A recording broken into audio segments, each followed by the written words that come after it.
Hello and welcome to the weekly Inside the Lab live show. I'm Terrence, your host and operator of this here ride. And in today's video or today's live stream for our replay viewers, we are discussing VRAM and how much you actually need or you may want to consider for your next graphics card purchase update or upgrade, if you will, even if it is in a rather scrumptious time to try and find a graphics card. So that is what we are discussing in today's live stream, while of course answering any and all of your questions. I just want to add really fast that it feels good to be back live. Last week we took off for the 4th of July. It's a holiday here in the States for our stateside friends.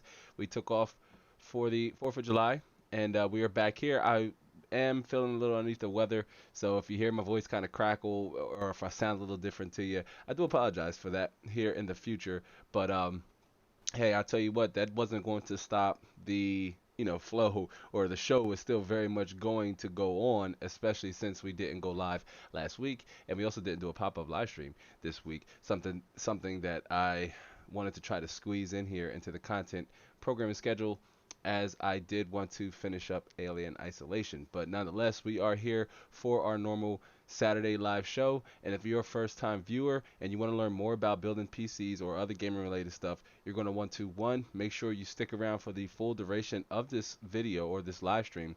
And two, if you haven't yet, subscribe to the channel. Right, click the little button down there, subscribe to the channel, subscribe to the vibes, and subscribe to the mission, and that way you can catch all new, right, and even current content should you want to watch them at any given time. So a lot of helpful content, a lot of helpful information that you can find also down in the description box below. Just doing a little bit quick foreshadowing as more folks roll into the show. Also on top of that, it is we normally don't have our live show this late today. I did push it back slightly for today, just to get set up, and I wanted to kind of medicate up, and took some Robitussin, got my tea. You might see me, regularly sipping on here. Got some good old fashioned tea in there just to help me kind of keep the whistle, excuse me, nice and nice and wet, and hopefully I get through this live stream sneeze free. That is my goal, to get to this live stream sneeze free. But uh, for those of you who aren't familiar with the current setup and how we do things here on our live show, so this is an interactive live stream. So at any point, if you have any questions about the topic at hand or anything we discuss during this live stream, please feel free to leave it in the live chat if you're here with us right now on the live replay. And to our replay viewers, if you're here watching on the replay, also do be sure to leave any comments, questions, or concerns that you may have on the topic that we are covering today, or any other unrelated but very much related to, the just to the community and what we discuss here, and that's PC gaming or PC hardware. So if you have any questions about, your PC, if you're running into any issues, right, or you're looking to build or you're looking to upgrade into a modern platform, feel free to ask away. If you're on the replay, I do double back and check the replay comments, try to optimize the stream for replay value. So a lot of helpful information will be shared throughout the full duration of this stream. I do encourage you to stick around for the full duration. Normally, our live streams, our live show typically tends to run a little while, right? They tend to to run in excess of over about an hour. But today we're going to be pretty straightforward, and we're going to get right to the content. I'm gonna get right into the helpful bits that's going to help you make an informed decision on your next graphics card purchase when when the market the market stabilizes and starts to improve and get a little better. And I just want to add here really fast that on the last pop-up live stream we did, we talked about the trend, albeit slow, right? Albeit slow. We did talk about the trend, and it started with an article from a German retailer site, right? I forgot the name of the site, man, daggone. But watch that live stream. We talked about, the trend and how it's going down, marginally, but it's slowly getting there, slowly but surely. And we could very much be on a path to where we see GPU stock improved, or get better 6 months from now. I'm sticking to my original projection, right? Where I said at least 6 months from now, we should be able to see improved stock, lower prices, or prices at least normal-ish, if you will, maybe selling at about 15 to 25% above MSRP. I checked, I believe it was a week after that live show, and I saw that graphics cards were on average selling for about 60% above MSRP, so that's 60% on top of what their suggested retail price is. And while, dare I say it, it's not bad, it's still very much too high, but that's very much a decrease from the about 100% markup we saw in some GPU classes. So the graphics card situation will improve. It will get better. So this is why it's important to understand or know how much VRAM you may need for your situation, or to accommodate your gaming needs or your content creation workflow. That could be very different from myself and yourself. We, each of us like to play games at different resolutions. We like to play games at different graphic presets. Um, so many different factors to take into consideration as to what may make a GPU purchase viable for me, but not for you. So that is what we're going to discuss in this live stream. And as we have more friends slowly trickle in, did not mean to rhyme there, but as we have more friends slowly trickle in, we're going to jump into everybody's favorite, everybody's favorite segment. And if you're here on the replay, just feel free to fast forward about a couple minutes ahead. But if you're interested in knowing a few ways you could support the channel directly, right? Especially, especially since I'm an unmonetized channel, or I'm not monetized yet.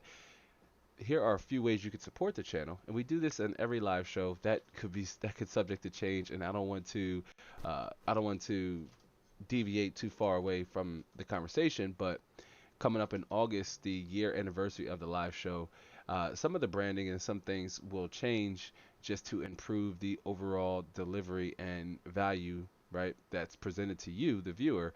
aka the content, and again, how it's presented. Thunder, what's up, Thunder? It's good to see you. It's good to see you, LT.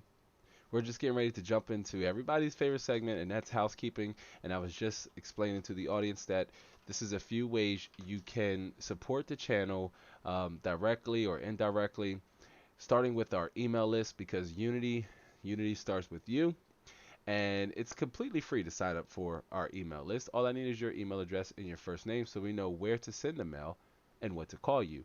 Now, YouTube's notification system, and in all fairness, most of all of your social media platforms, notification systems, they could be better, right? Their notification systems, they could be better.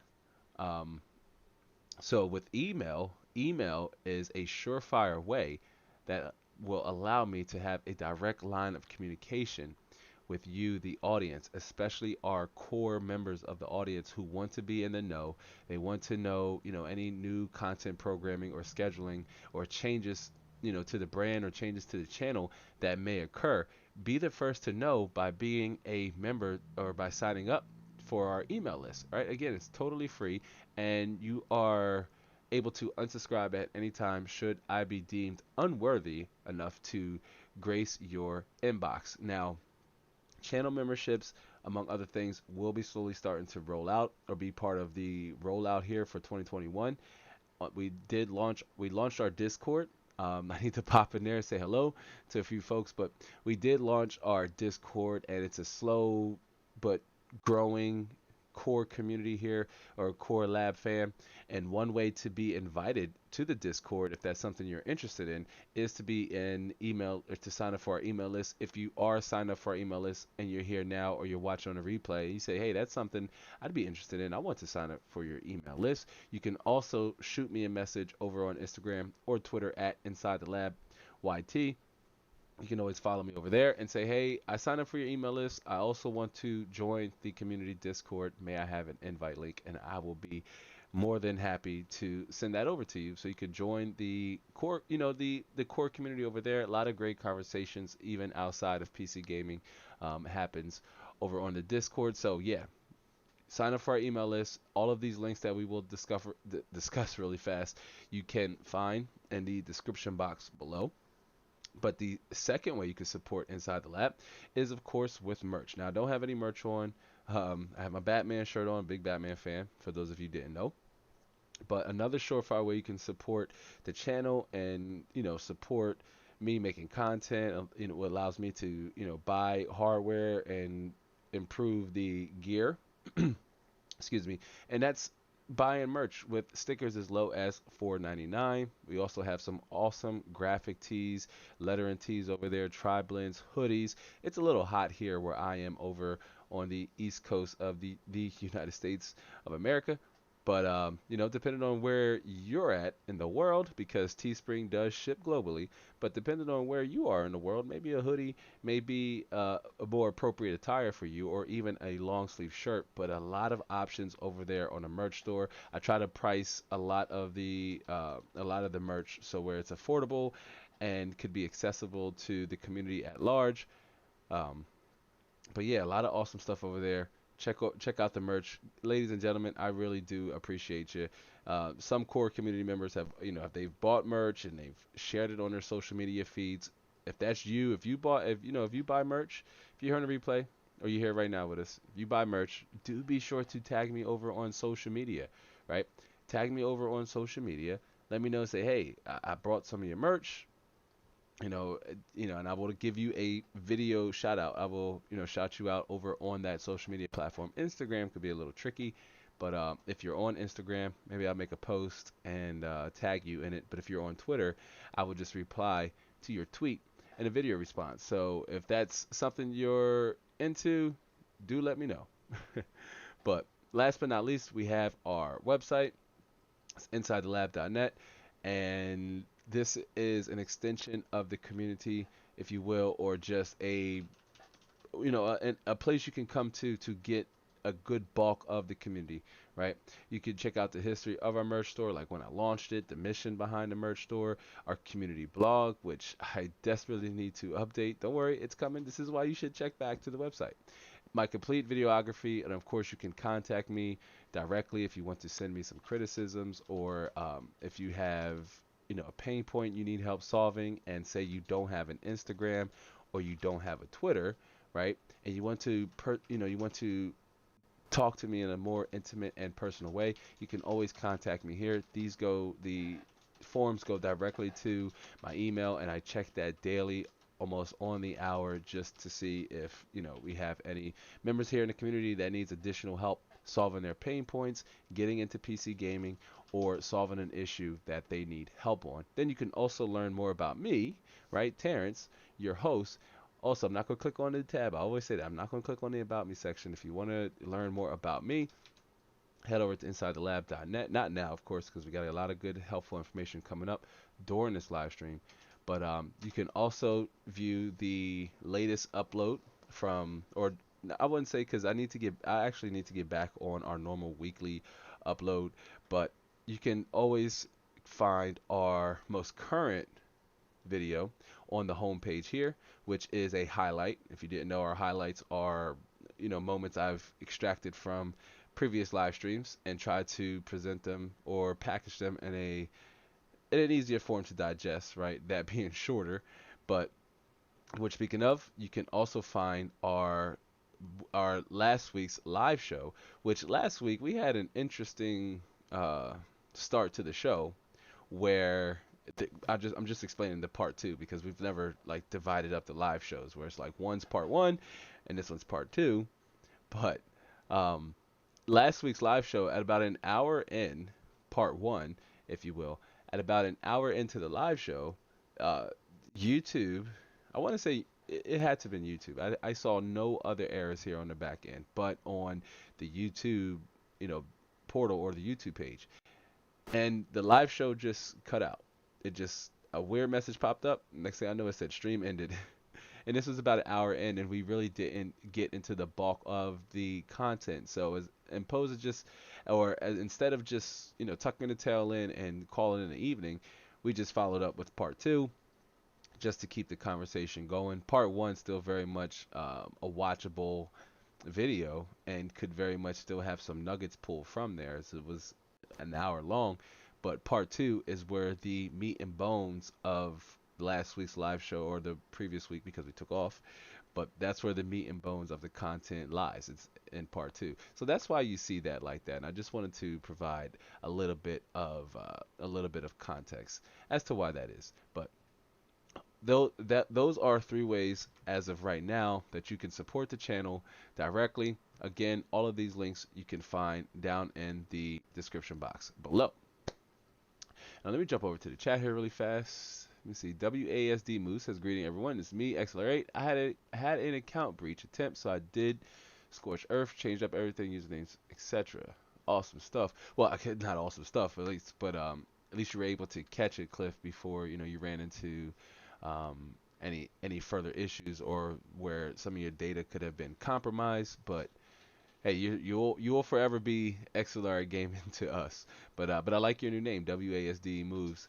I had a similar graphic tee design, and it's a you might have seen it before, but it was a the WASD, and it's like walk with me or come move with me, something to that extent. But we are in desperate need of a graphic tee like that over on the merch store. But it's good to see you, Cliff. I'm glad you can join us here. For today's live stream, which we're discussing VRAM and how much you actually need. Now, we just wrapped up with housekeeping. Excuse me, we just wrapped up with housekeeping, and again, I do want to apologize in between my sips of tea here. Was feeling a little bit underneath the weather, but I was not going to let that stop me from, or let that lead to, say, 2 weeks going without a live show. That's just not going to happen. That's never happened since we started the live show. Wasn't going to happen today, sick or not. So, but I feel okay. I feel okay. I got my tea. I got some medicine inside of me. I'm trying to go the whole live stream without sneezing. So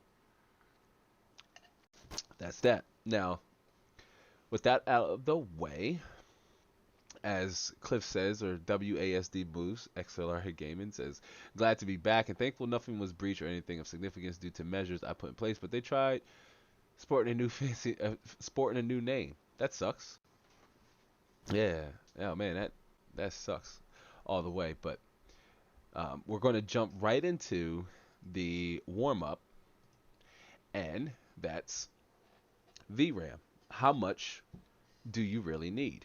So you've been wanting and waiting to build or upgrade your PC over in the graphics department. You've determined that you have the budget, the patience, most importantly, the patience, well, and the budget, but you've determined that you have the budget and the patience to try and even find one.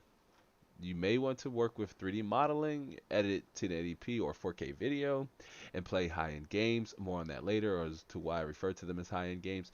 But say you want to edit 1080p or 4K video, or maybe even a resolution in between there, or play your games in a higher graphic fidelity at or between each of those resolutions. And even if the market wasn't currently ravished by shortages, scalpers, and more, knowing how much VRAM is needed to accommodate your creative needs and your playstyle can be a difficult, right? A difficult and challenging path to navigate. So, what exactly is VRAM? How does it work? And how much should your graphics card have, or say your next graphics card purchase, whether that be an upgrade or for a new build? Maybe you're sitting on, you know, any disposable income you have, and you're waiting for prices to get even marginally better, maybe so you can pick up a previous generation graphics card on the used market, or say on the new used market, to where there could be graphics cards that are signed and sealed, haven't even been opened yet, but they're still selling for, extreme prices. Cough, cough, 1660 Ti and 1660 Supers. We're all looking at you. But most importantly, that is what we are discussing during today's live show, or during this live show, while of course answering any and all of your questions along the way. So if you're new here, welcome to the Inside the Lab weekly live experience, or our weekly live show. I'm Terrence, your host and conductor here of this ride. And with that out the way, let's jump right into it. Fire up the cylinders, fire up the engine, and jump right back into it. I do want to welcome and invite anyone who's just now joined us. If you're a first-time viewer, at any point, do let me know in the chat. If you're a first-time viewer, say, hey, Lab, no, I'm not a first-time viewer. I've been here before in the live show. I just kind of lurked and hung back and just, watched you talk, and I just wanted to see your delivery. Either way, let us know. We love, engaging and interacting with new members here in our community. Every viewer I consider a member here in our community. If you want to become a core member of our community and you missed that whole spiel at the beginning of this live show, in the description you will find helpful links that will help guide you along that path to either joining our Discord and any future channel memberships that will be coming up here, probably by the summertime. I would say. I know we're in summertime here stateside, but before summer's time in, my original goal was to be able to apply for YPP by the end of July.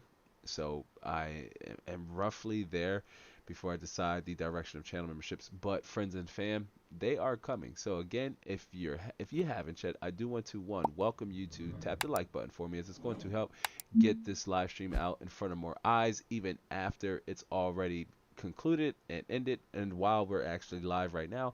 And also subscribe to the channel, subscribe to the mission and the vibes if you want to learn more about PC gaming, just not this topic. There are so many different topics and aspects that can either be confusing, challenging, or discouraging. And as a micro influencer, it's my goal to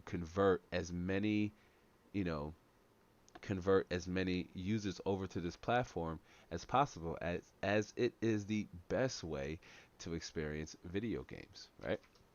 So, all right, well, now with that out the way, that needs to be on a shirt. I say that a lot. Let me take a sip here really fast. Let me take a sip here really fast. We had to do this before. If some of you remember, I had my tea, but we're going to jump right in. Again, we're discussing VRAM and how much do you really need. But most importantly, it's important to start off with the obvious, right? Just in case you say, well, I don't even know what VRAM is, let alone how much I should actually have, Lab. Like, hit me. Come on, what do you got? So, what is VRAM and why is it important? Now, video RAM, and in a nutshell, right? VRAM, you can consider it video RAM, but or virtual RAM. The RAM part is random access memory, right? Because all memory is accessed randomly, right? And they are accessed using small, tiny blocks or what they call banks. But VRAM, most importantly, is video RAM that allows the graphic processor to store data. I talked about this in a few previous live streams, or might have been VODs, but I talked about this in a few other videos where VRAM is solely responsible for storing graphics data or storing graphics to store data and allowing the GPU or your graphics processor to to retrieve that data when it's called in say a game or any application. Now, again, it refers to any type of random access memory, but virtual RAM, RAM for your graphics cards, most importantly, is used to store image data for your computer to display. Most important applications, right, that display complex images, textures, or has to render polygons and 3D structures, aka games, or also game development, if you will. I don't want to leave out my game development friends or 3D modelers. It's not all about gaming.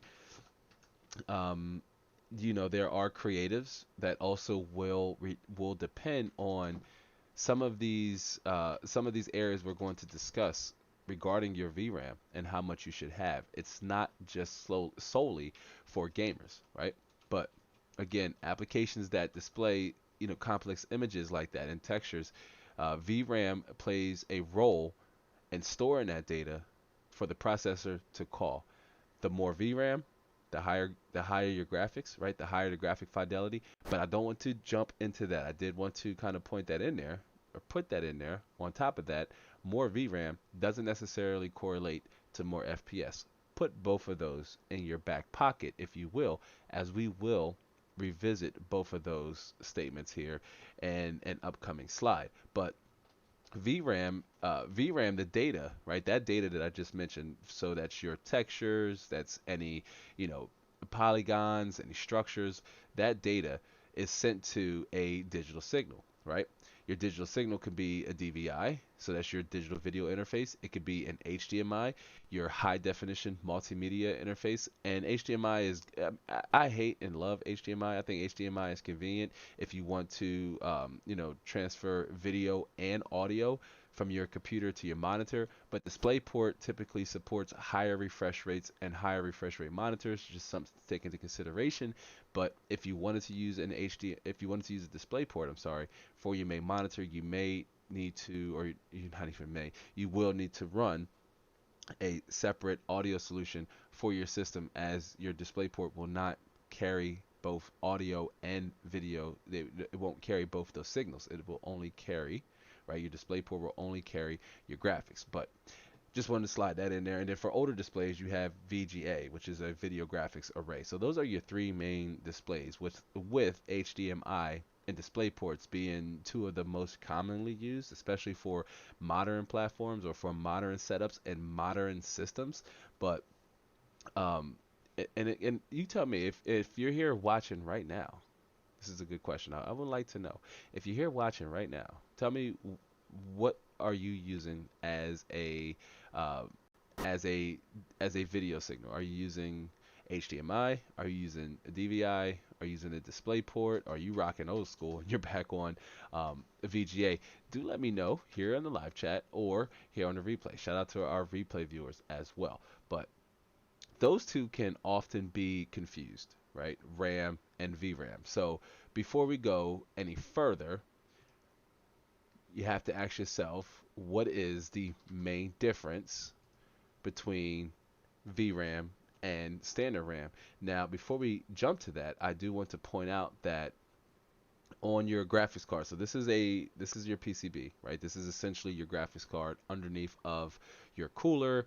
And if you expand that out or blow it out, you have, say, your main plastic cooler, then you have, a radiator, then you have a cold plate, then you have the actual PCB. That's essentially the blown out uh, order of a graphics card, essentially, if you expand it out. Now, here, that circle with the lab green, I don't know why I call it lab green. It's not lab green. If anything, it's like Ninja Turtle green.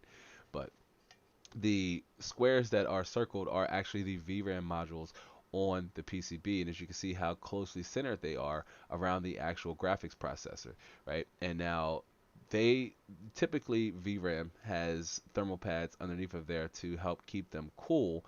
It does rely on passive cooling, but keeping your VRAM nice and chill is arguably just as important as keeping your graphics card processor in itself equally cool. Like you, especially if you're overclocking. I know a lot of the members here in the community don't overclock themselves. I don't know if it's something where you like the community likes watching overclocking videos, but it's something that they just don't like doing themselves. But if you are overclocking, you would know that it's important like to get a stable overclock and to even get any performance moving overclocks, right? And that's an overclock that will increase your performance, your FPS. Likely will come from overclocking the core on the memory before the core on the GPU. Most of the overclocking I've done from a wide range of cards, I saw the biggest gains from overclocking the memory versus overclocking the RAM or overclocking the processor, the core.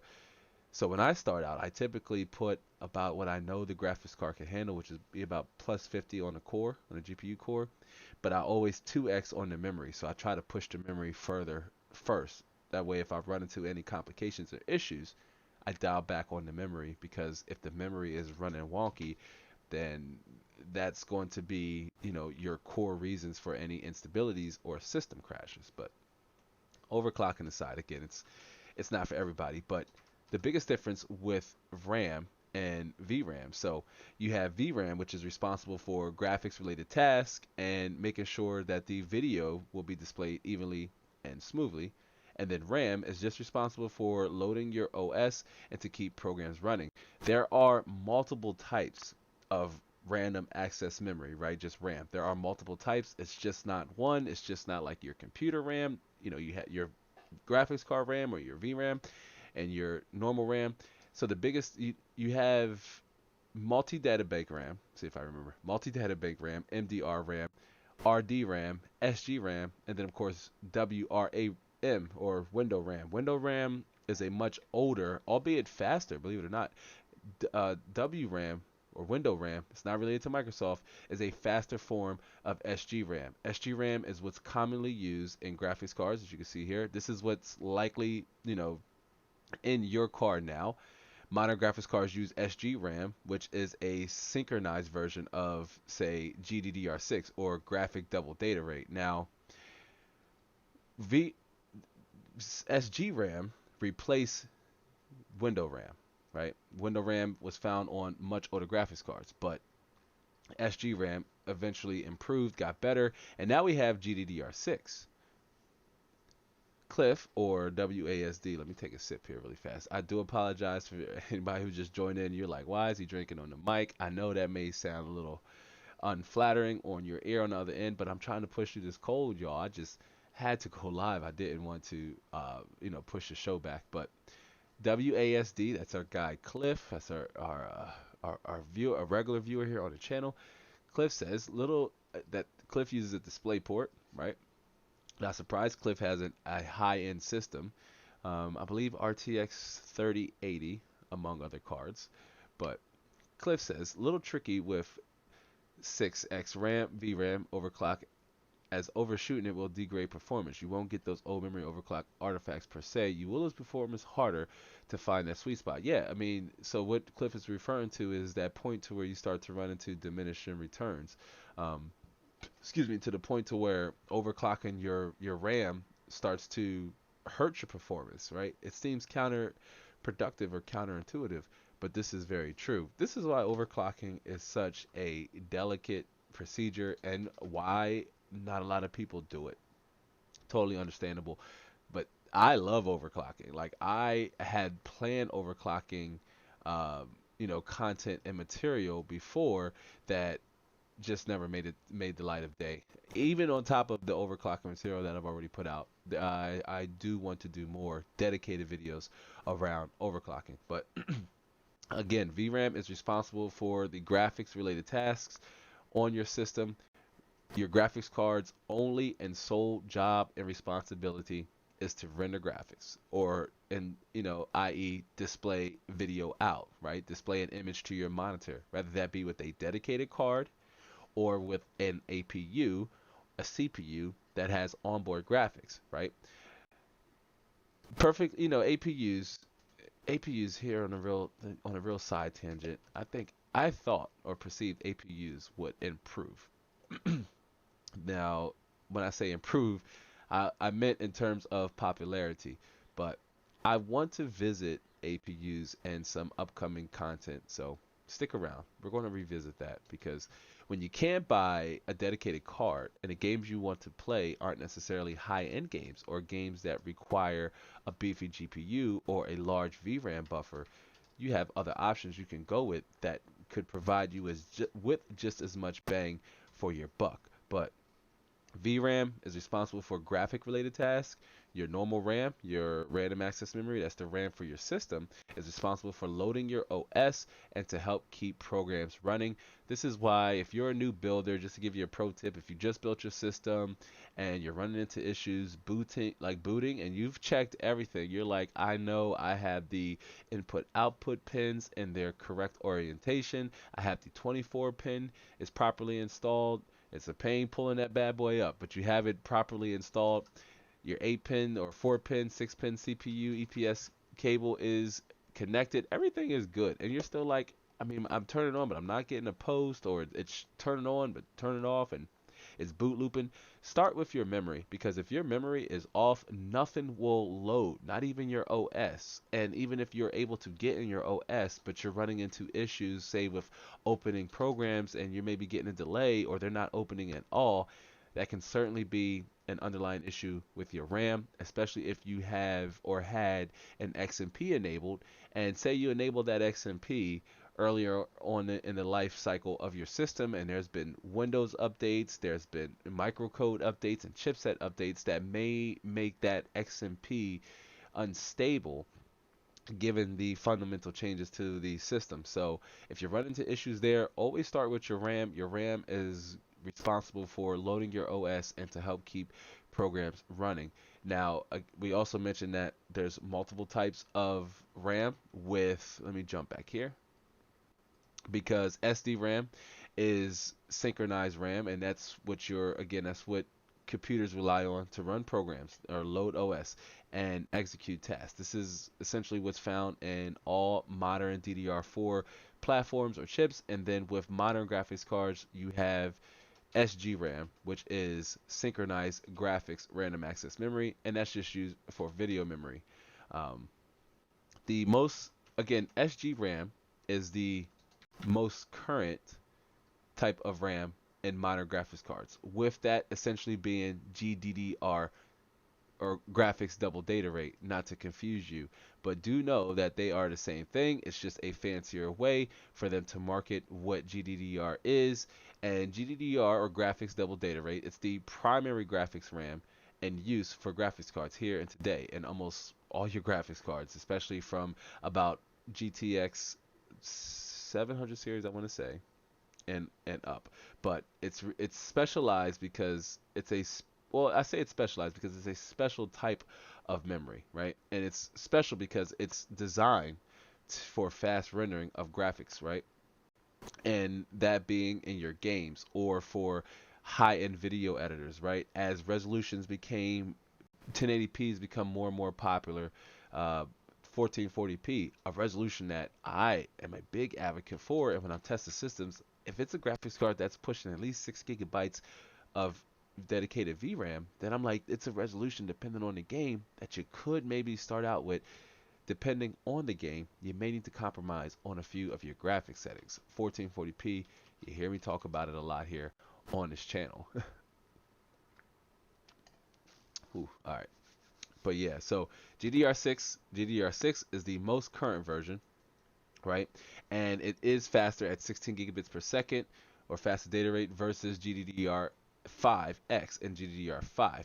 But it's becoming slightly more expensive, GDDR, to develop, as it's become, or to license, because these manufacturers have licensing fees.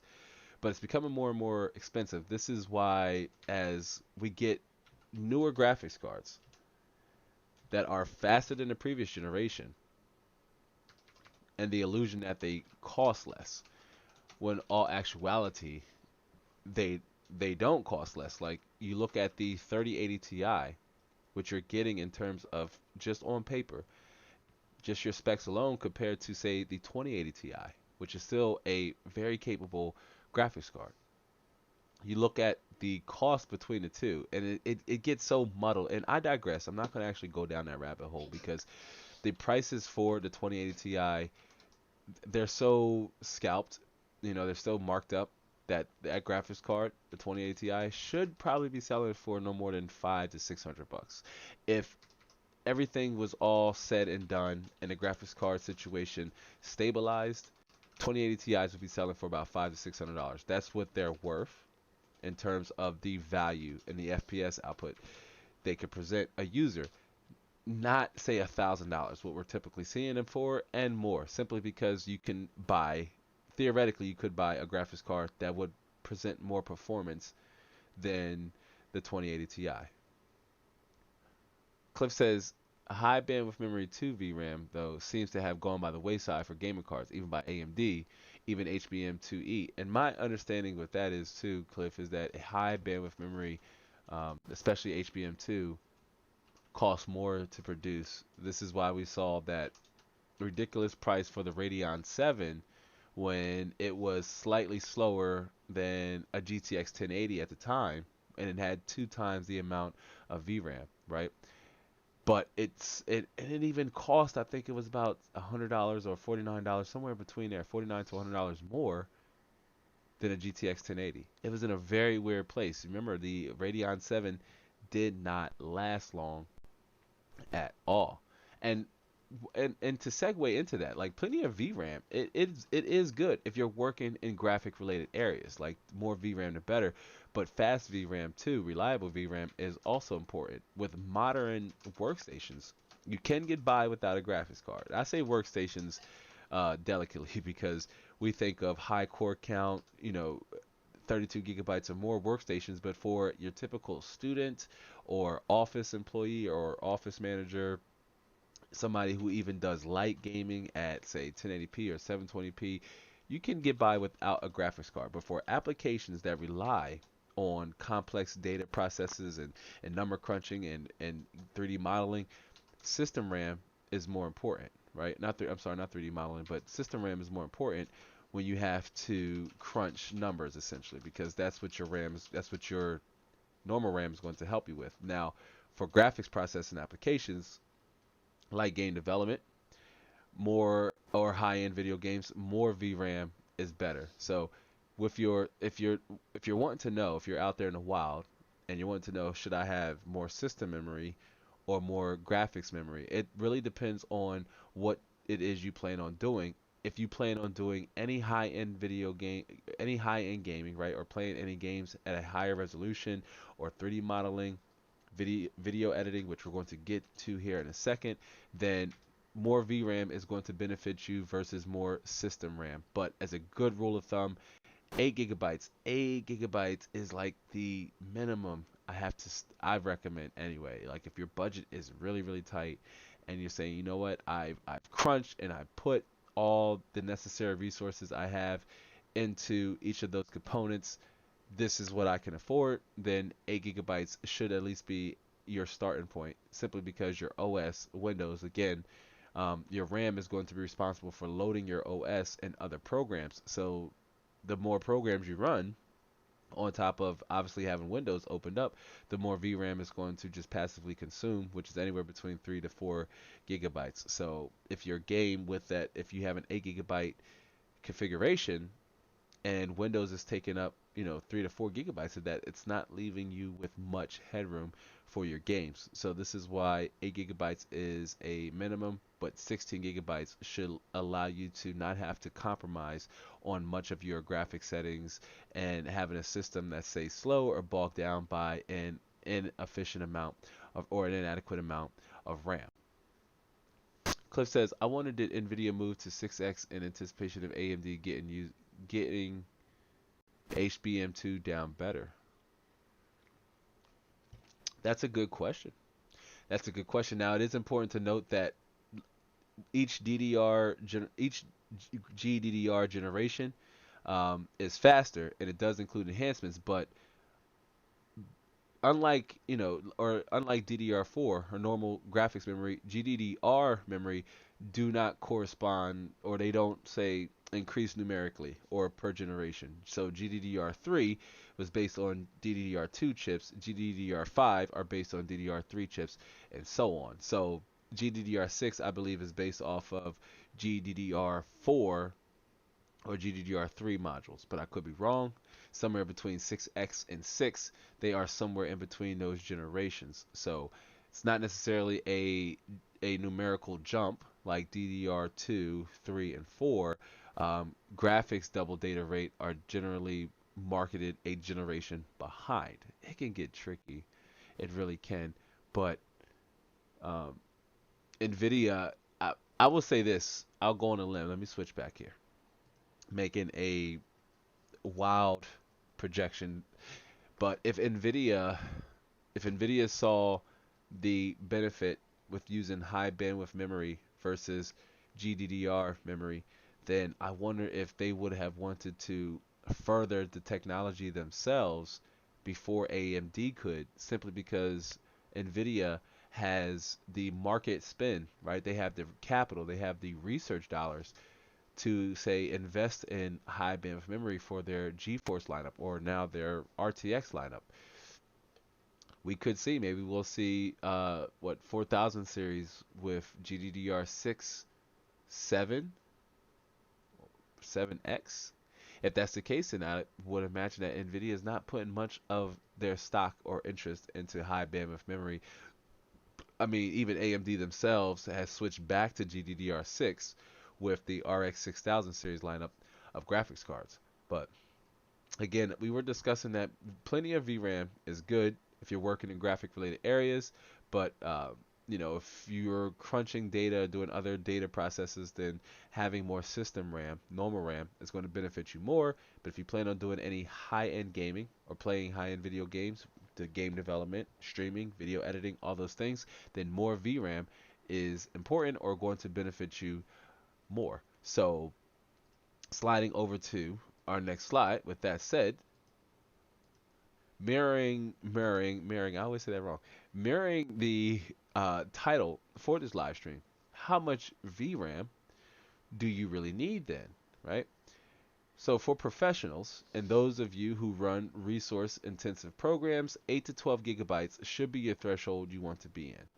16 to 32 gigabytes is for pros who do a lot of video edits or they stream at a higher resolution, do 3D modeling, game development, music production, and so forth, right? Now, starting with gaming, because that's essentially at a core, that's what we do here in this community, right? We are gamers. For gaming, 720 for 720p, right, a resolution of 720p, you're going to want a graphics card with at least 2 gigabytes of dedicated VRAM. That's going to even allow you to, say, boot up the game without any warning messages or errors popping up. For 1080p, you're going to want at least a 4 gigabyte a graphics card with 4 gigabytes of dedicated VRAM. 1440p, 6 gigabytes, and 2160p, 8 gigabytes or more. That's 4K.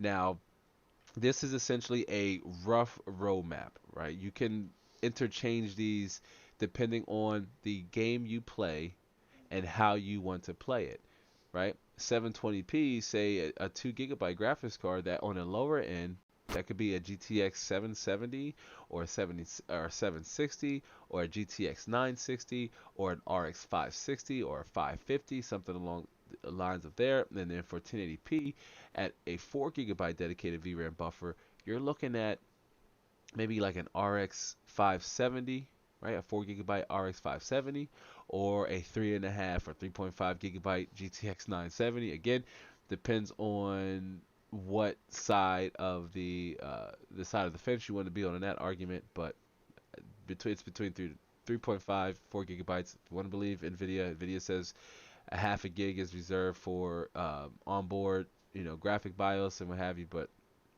it is what it is. You can play 1080p with the GTX 970 quite easily. Cliff says, I believe Nvidia has used high bandwidth memory too on their workstation cards, but don't hold me to that off the top of my head. Probably just comes down to cost versus performance. They are happy with GDDR6, and that's a very, very interesting point to make with in terms of Nvidia wanting to use what makes the most sense for their bottom line and to increase their profit margins, right? But like you said, like WASD said, it could come down to just cost versus performance. They are happy with that metric or with using GDDR6 to where they can maybe see the switch to using high bandwidth memory not being feasible to their bottom line or not having much value in terms of their shareholders and gamers, right? And Cliff says, or adding to his previous statement or previous comment, Cliff says, and they're willing to bet the use 6x, willing to bet the use of 6x across the entire stack next gen and not just the top dogs. Okay, so Cliff is making a prediction saying that RTX 40 series, or dare we say it, y'all? Come on, because it's still possible. Let me switch back here. It's still possible we can get a 30 series, 30 Super series, right? Still very possible in between RTX 4000 series and what we have now in RTX 30 series.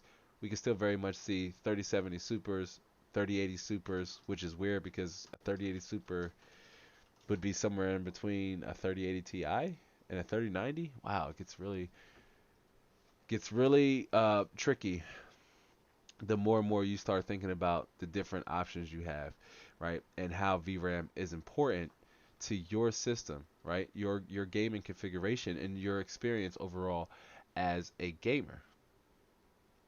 Jonathan Evans, it's good to see you, Jonathan. I believe this is the first time we've had the opportunity with, you know, engaging with one another here on a live show. And if not, I do apologize. But Jonathan says, you need 10 gigabytes at 1440p for Cold War at highest settings, no blur. I'm using a GTX 1080 Ti.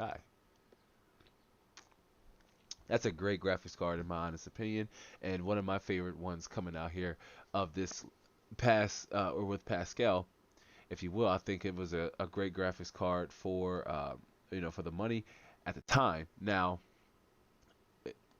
like Jonathan mentioned, for 1440p, which Call of Duty Warzone is it's a graphically demanding game within itself, but at 1440p Cold War highest settings, no blur, using a GTX 1080 Ti.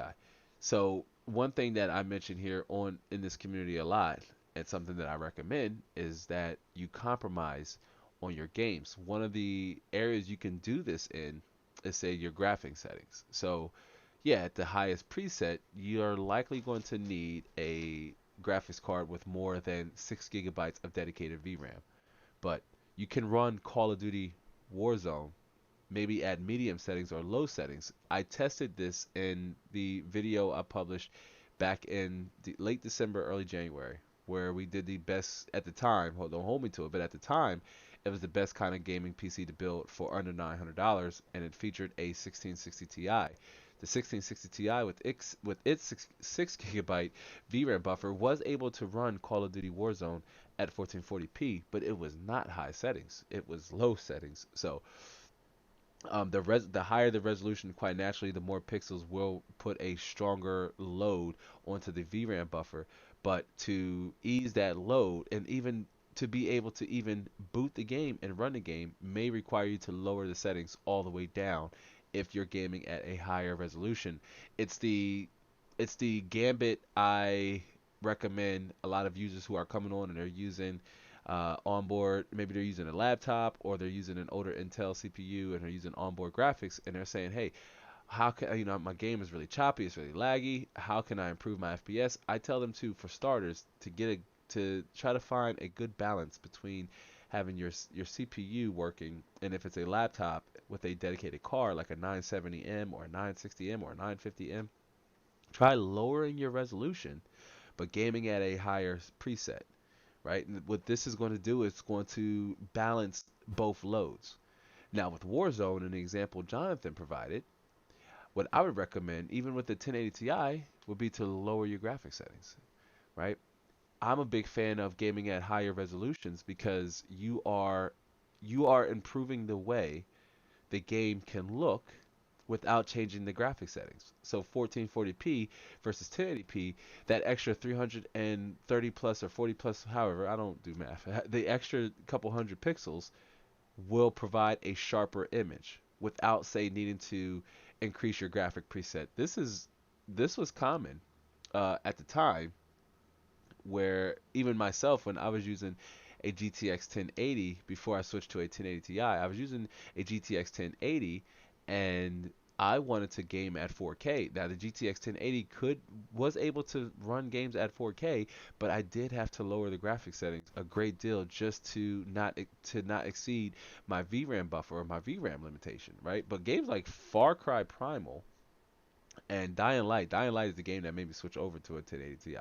But Far Cry Primal and GTA 5, for example, those games ran fine on a GTX 1080, albeit at 4K. I had to drop some of the settings down. And at 4K, you're gaming at such a higher resolution, you may or may not need to, say, play your games at ultra settings at 4K, right? You could probably get a much better, smoother experience by, say, 4K high settings and not have such a greater impact on your FPS. And then Jonathan says, that's my experience with Threadripper. Oh man, I love me some experience with Threadripper. I'm not sure, Jonathan, if you've seen the current ongoing Threadripper series I've been doing, where I've been testing a 1920X that I picked up about a year and a half ago, if memory serves me correct. But a 1920X I picked up for $169, and that's still an insane amount of value for a 12 core 24 thread HDDT or high end desktop processor, to where you can take advantage of programs and applications that will fully utilize all 12 of those cores and 24 threads. But Jonathan says, that's my experience with Threadripper. I know it's not a gaming CPU, but holds its own.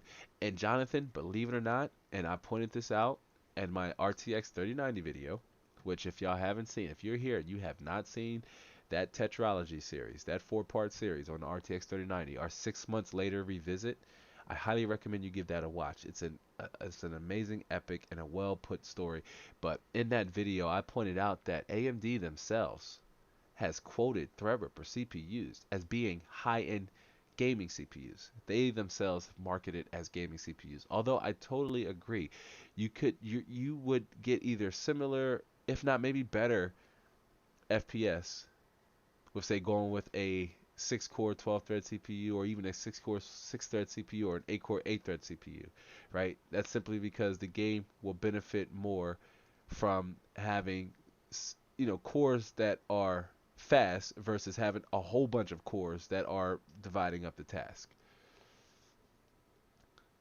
But Jonathan, I'm sorry, I stopped midway through Jonathan's comment. Jonathan says it's not a gaming CPU, but holds its own. Sold it, bought X299 Prime, a board with a 10980 XE. Yet again, it's not a gaming CPU. Gaming has crumbled for new gamers who obviously can't sustain. I analyzed vectors, so the CPU is needed. Couldn't afford the Ryzen 5900X, so be it. Still, that's a solid alternative, right? With going with the 10980XE, which is the, correct me if I'm wrong, but I believe the 16 core 32 thread or 18 core 36 thread X299 CPU. But those CPUs have incredible IPC. But for your specific needs, Jonathan, that CPU was going to excel. And having 2 more cores or 4 more cores and 8 more threads than the 5900X with its 12 cores and 24 threads, and probably selling for, like right now, it's probably selling for close to a 10980XE is selling for, simply because the 5900X is hard to find. Jonathan said yes, an 18. So yeah, that's the 18 core 36 thread X299 high-end desktop CPU. X299 is a platform I was stuck in between, rather that was to create high-end desktop content around, or messing around with overclocking a higher core count CPU and the nuances that goes with that, which Jonathan, do share with us. Let us know what you're using to cool your 10th generation X299 CPU, your 18 core 36 thread 10980XE. It's an amazing CPU. I wanted one to try to get on the Hall of Fame board over on Firestrike, but that's likely not going to be anytime soon, as I need to drastically alter the setup to try to accommodate for ambient temperatures and better heat dissipation if I want to get record breaking overclocks, if you will. Like, even if I can tap in top 100, that'd be dope. Like, I'm a easygoing guy. If I can get 90, 99, I would love that. I would love to be somewhere in between there, but I doubt it. But awesome stuff. Thanks for sharing, Jonathan and Cliff. And Jonathan says HI 151 Corsair. So I believe that's a 360 millimeter AIO, which is getting the job done. I imagine on that 18 core 36 thread CPU. I could be wrong. Jonathan will let me know if I am wrong, but I do believe that's a 360 millimeter AIO and a fantastic CPU nonetheless. 5900X is too. AMD continuously promotes that CPU as their fastest gaming chip, but it's not necessarily a gaming CPU with 12 cores. It's weird, but it does have strong IPC. Could be how the CCX modules are handled on the CPU's PCB or the substrate, but nonetheless, if you are in need of a high core count CPU, then somewhere along the lines, like Ryzen as a platform, like Jonathan mentioned, I wanted the 5900X, but couldn't afford it, right? Because the 5900X is probably selling for anywhere right now, if you can find it, probably over $1,000.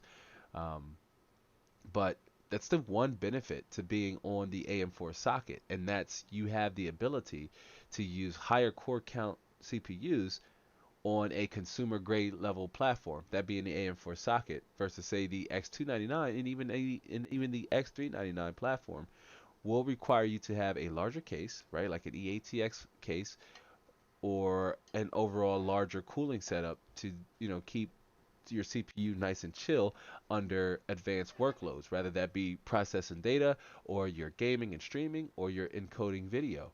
Um, but yeah, WA and Cliff says I keep wanting to say WASD.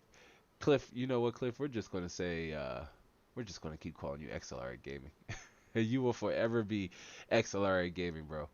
But Cliff says 360 millimeter rad. That's a good cooler. That's all you need. Yes, yes, absolutely. I'm a fan, first of all, of AIOs, all-in-one coolers, but 360 millimeters AIOs. Yes, when you're dealing with a high core count CPU, like a 10980XE or even a 9980XE or a 7980XE, whatever generation X299 chip, if you're using a CPU that definitely has more than 8 cores, right? You definitely want to consider a 360 millimeter AIO just to have the extra cooling to keep your CPU chill over those sustained workloads, right? Because over time, the water or the liquid will start to saturate. It just will get hot before the water will pass through the fins and your fans will blow the heat off of the radiator or blow the radiator cool.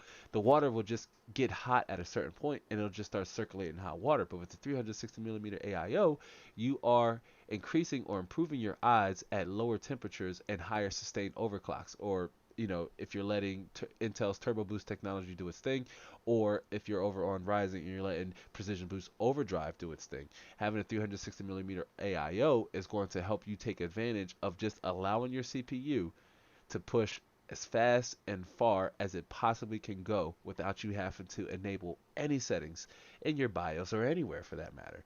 Big fan of water cooling in general. I'm not biased too much, but fam, I tell you what, no disrespect to air coolers.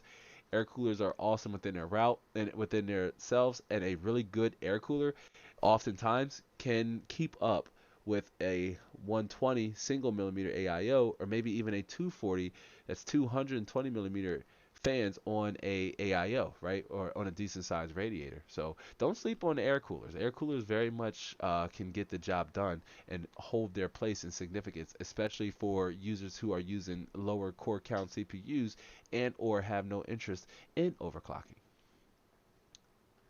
Jonathan says it's equivalent to an i9 9900K in terms of game performance. Okay, yeah, I'd imagine so. One generation down from the LGA V1 to LGA 51 V2, but the 9900K, that's a CPU that it's still sitting here in the box, yo. 9900K, I do this every live stream. I don't know why. I'm beating myself up because every time I see it, I'm like, speaking of 360 millimeter AIOs, I want to do some exotic overclocking on this chip, right? Just to see how fast I can push it, or Snow White's going to get a big change. I don't want to talk about that a great deal. I want to save that content for when it drops. But a 9900K still the 8-core 16-thread CPU. For those of you who don't know, still a popular choice in my opinion. And right now, um, I like to imagine that they're selling for probably under $300, which makes it an incredible buy if, say, you don't want to go with a 6-core, 12-thread, 5600 or 3600. You want something that might can push a little, can overclock or boost a little higher and has more cores. 9900K can definitely get the job done, but it is a toasty chip. It is a toasty chip. Jonathan says 500 euros for the CPU. Wow, whoa. For your 10980XE? Or for the 9900K. Okay. Let me curb my enthusiasm here because I believe that's for 9900K. 500 euros for the CPU for 900K. Um, and Cliff says, "Yeah, that's cool. Yep, we're gonna keep calling you XLR Gaming." And John says, "It's dropped so drastically because of AMD's competition and dominance." Yeah, so yeah, what AMD is doing with the Zen architecture from 1 to where we are now with 3. And Zen 4 is AMD is on board with their roadmap with the Zen 4 architecture. So we will very much likely see Ryzen 6000, Ryzen 6000 series probably at the beginning of next year, sometime around there. So,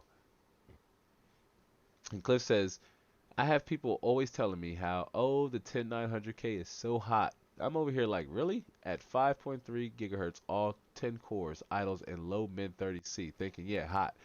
Let me tell you, yeah, that's burnt. Come on, Cliff, that's burning up. That's just too hot.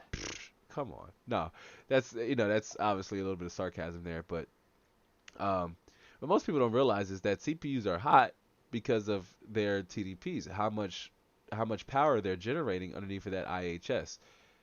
But with your ambient temperatures and your cooling solution being the two biggest factors on what classifies a CPU as hot or not, is too hard to calculate, as that's going to be different for a lot of us. Some of you may live in colder climates, which I'm not a big fan of the cold, but kudos to you because overclocking, colder temperatures, just in general, heat is your PC's worst enemy. So having a colder temperature will help sustain and just extend the longevity of your components.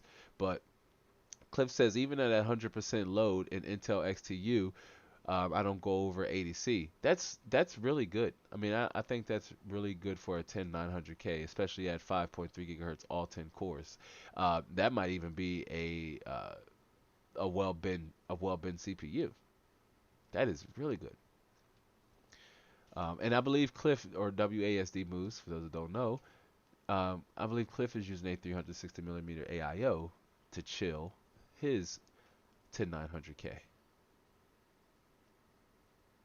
And Cliff says, I do love my Noctua NHD15. Yes, that's a fantastic air cooler. Absolutely see nothing but positive things about the Noctua NHD15. Cliff says that thing could keep up with AIOs. Yes, in fact, when I was when I was mentioning that about how some higher end air coolers can keep up with AIOs, the Noctua NHD15 was one of the first ones that came to mind.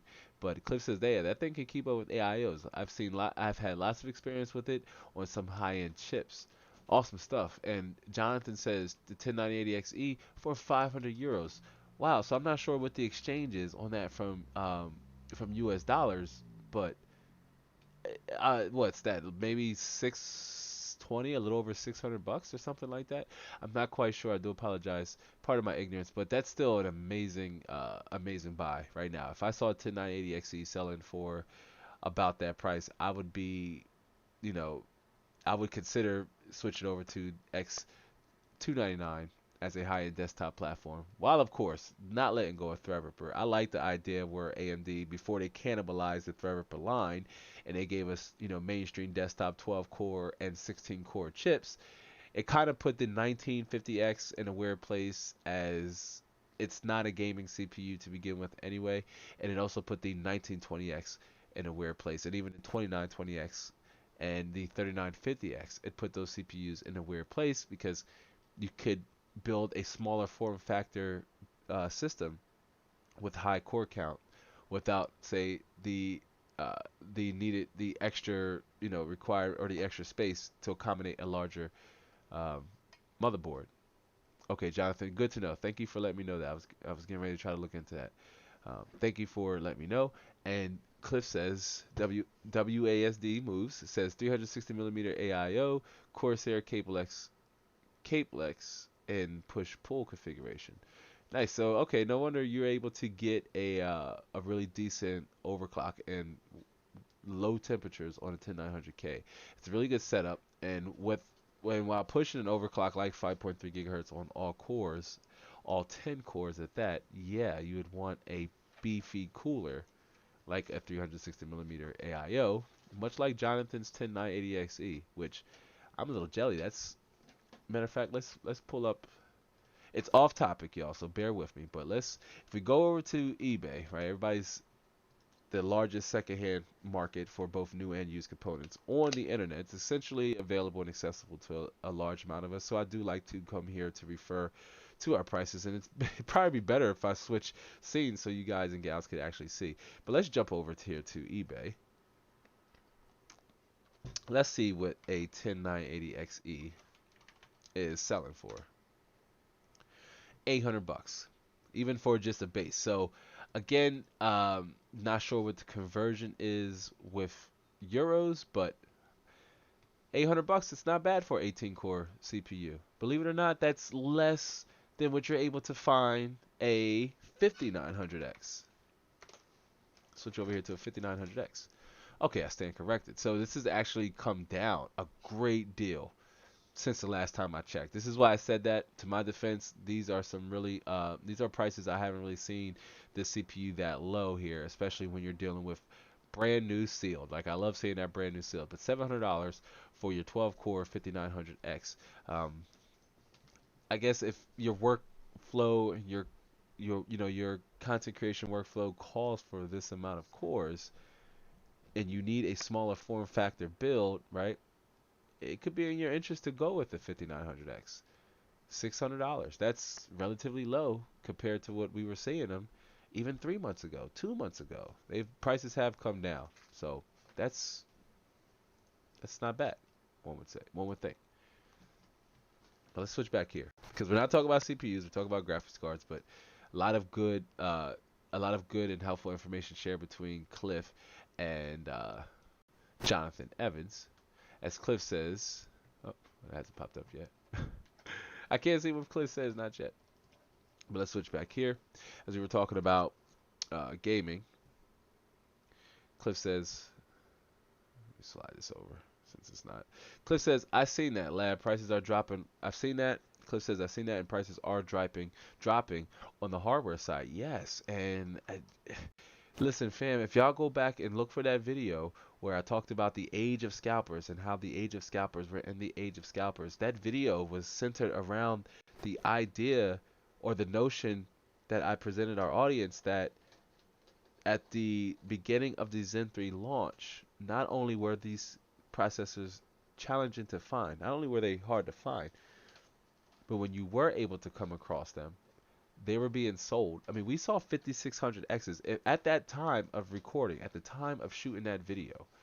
We saw 5600Xs selling for what you're seeing 5900Xs selling for. 50% more than what the MSRP was. Generally is what 5600Xs were selling for. They were typically about $500 to $555 to $600 at the time. 5900Xs were selling for about $1,100 to $1,200. It was insane. But go back and give that video a watch, even if it's just to see how just to see how much prices have dropped since then. And I believe that video is less than, I would say, 8 months old, somewhere about there, right? Right around the launch of uh, Zen 3. So just point that out there. Just point that out there. As Jonathan says, it's good. Are you referring to the prices on the 5900X or my conversion from euros to US dollars, with 10980XE being available for, would we see it?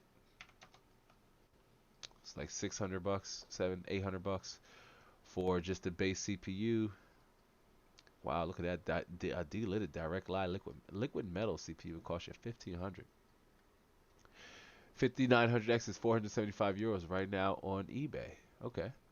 So, and that's probably lining up with what I'm saying over here in terms of the 5900X being about a $600 CPU right now. I believe the conversion somewhere is a little over $100 from US to euros, but I could be wrong. But this is still much better or improved prices than what we saw not too long ago. So like Cliff mentioned, or WASD Moves said, lab prices are dropping, or lab prices, prices are dropping on hardware, nonetheless. Uh, Obviously, as hardware fans, we want them to drop faster, right? It's not dropping fast enough, but they are dropping. But nonetheless, Jonathan, users like Jonathan, who was willing to compromise and say not wait for stock to improve, going with the 10980XE is a solid alternative versus holding out and waiting for the 5900X. Two very much still capable and competent processors to get the job done. And while they're not meant for gaming, you can game on them, right? You can game on them. It's especially ideal if you are a content creator and you want to stream or capture your gameplay and you want to use a dedicated capture card. Having the extra PCIe lanes over on the X299 and X399 chipsets could also benefit you. Having the increased bandwidth, just something to take into consideration. And Jonathan says prices are dropping because of Intel's Alder Lake out in October. So that's the architecture I was kind of holding out for and waiting before making an overall jump from my editing rig over and staying on the Intel platform over into a newer socket. Um, but it very much could be, right? They want to get, maybe Intel also wants to get rid of their stock. I know I said we're not talking CPUs, fam, but bear with me, because if I jump over to Micro Center, and again, it helps if you could actually see. Oh, you can't see. It's the medicine, y'all. I'm blaming it on the medicine. But if we jump over to CPUs, let me just see. And Jonathan, it would appear as if you are one of our friends and fam who are overseas. So, this isn't maybe not relative to you, but to those of you who are able to visit a micro center, right? Let's just see what 10th generation selling for. i5 $189 for an i5 10600K.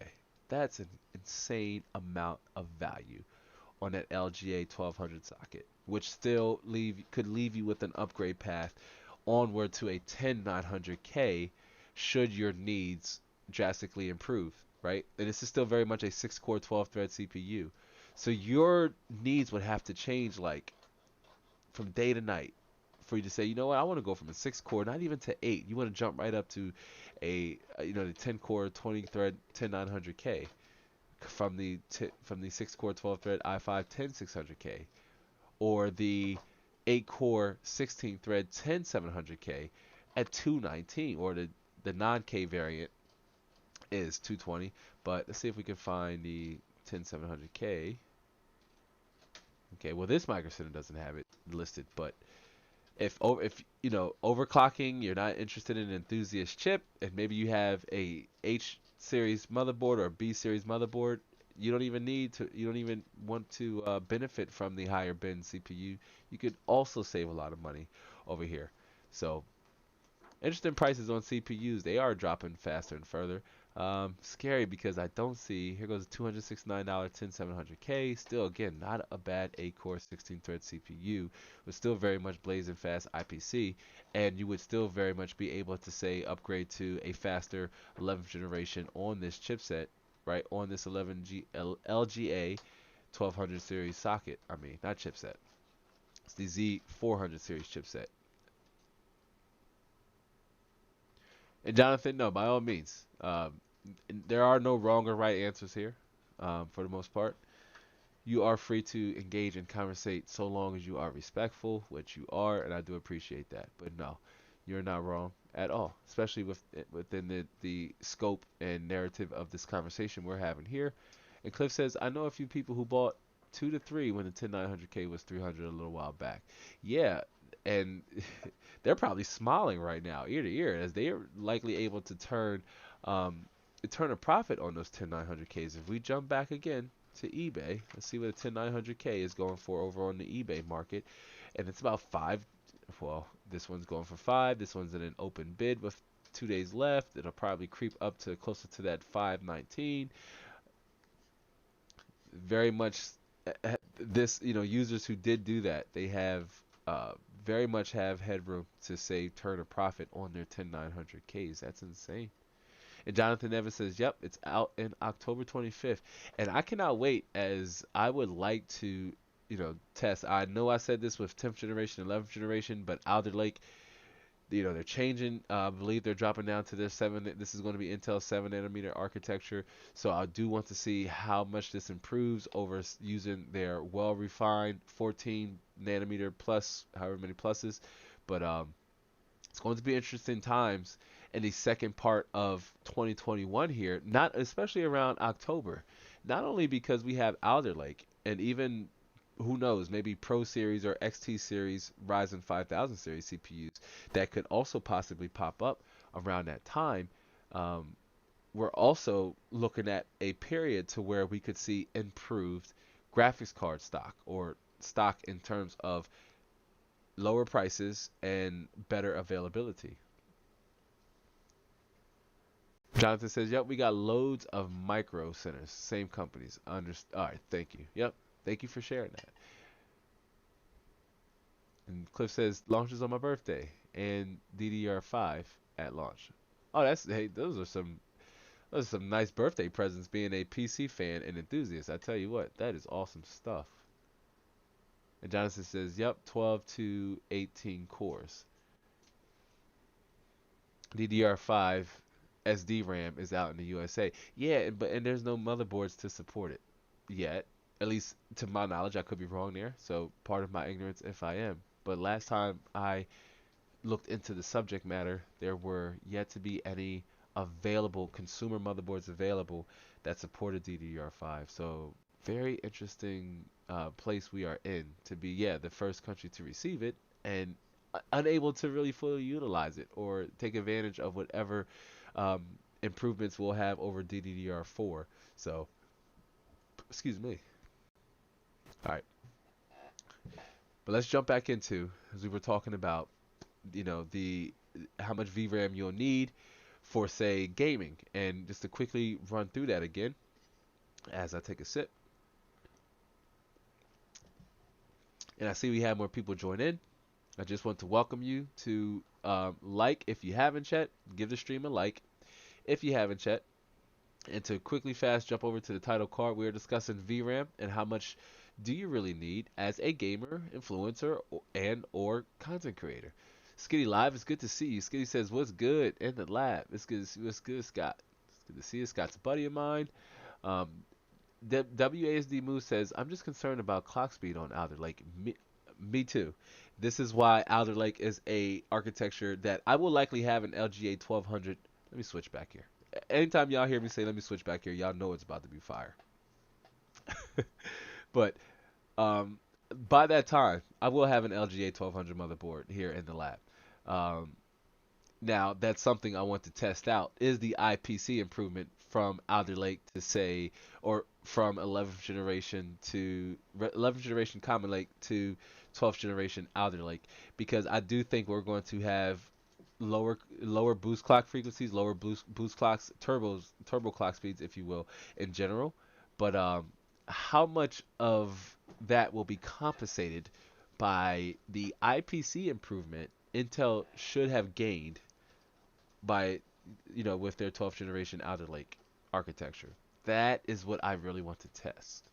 This is why, yes, and definitely, I will have an LGA 1200 motherboard in-house to test up. Probably, I would like to test their i5, as I'm highly intrigued with Intel's 10th and 11th generation Core i5s, because we too have AMD to thank for this, and especially with their Ryzen architecture, especially now that Intel has opened up um, hyper-threading on their entire product stack. This is something they weren't doing anymore until the advent of Ryzen, first generation Ryzen. And then here we are, and now we have, their entire stack supports hyper-threading. So the i5 10600K at $189 could be a very much intriguing price point, especially if you want to jump in with mid to high end gaming, right? Like, you want a CPU that's not too fast for your GPU, but one that's going to be fast enough to keep up with your GPU at 1080p. Especially crucial. And Cliff says that about being concerned with clock speed on Alder Lake, that the big little cores, I don't think we'll see 5 gigahertz anymore. No, I don't think we will. I don't think we won't see. No, yeah. I'm thinking somewhere along the lines of maybe 4.3, 4.4 gigahertz is what we're going to see Alder Lake top out. I'll try to remember to make this a live or a highlight, and we will even maybe jump back here. But I'm thinking we'll see boost clock frequencies advertised up to 4.3, 4.4 gigahertz. Now, on K-base SKUs, how well were they overclocked, right? Could be a little higher. This is something I definitely want to test and see. This is why I am really excited for the second part of 2021 here. Listen, as a PC gamer, as an enthusiast, and as a content creator. All three of those things I am, right? You as an audience member may be one of those three, or maybe you are yourself all three as well. It doesn't matter. I appreciate you, regardless of whatever you are. You're deciding to spend your time here with me on this beautiful Saturday. But that is something I do want to test on Alder Lake. It's overclocking performance, how much of the IPC, how much IPC has been gained by switching to a 7 nanometer node versus their 14 nanometer architecture that's on Common Lake and Rocket Lake, one of the lakes. And Jonathan says, yeah, me too. Clock speeds are similar to their Xeon 2520 V3.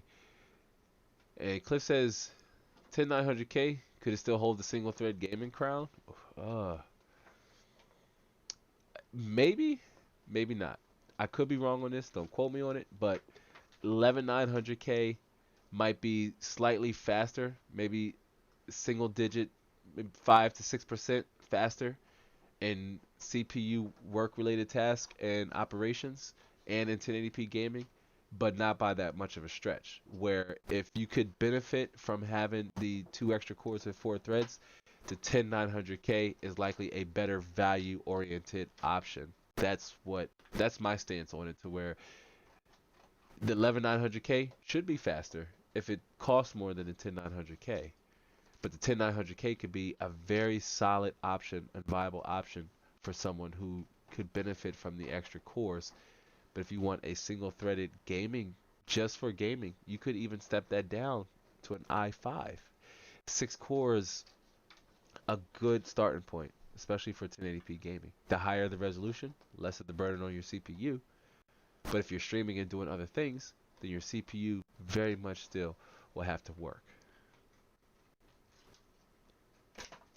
The 10900K, though, to answer your question, Cliff, or WASD Moves, I think it could hold the single threaded gaming crown if it continues to lower in price and it is less expensive than its newer alternatives, say the 11900K or next generation 12900K. Man, it's going to be so weird saying that. But, if it's within margin of those CPUs but cost less, I think it could very much still keep that value centric gaming crown. Absolutely.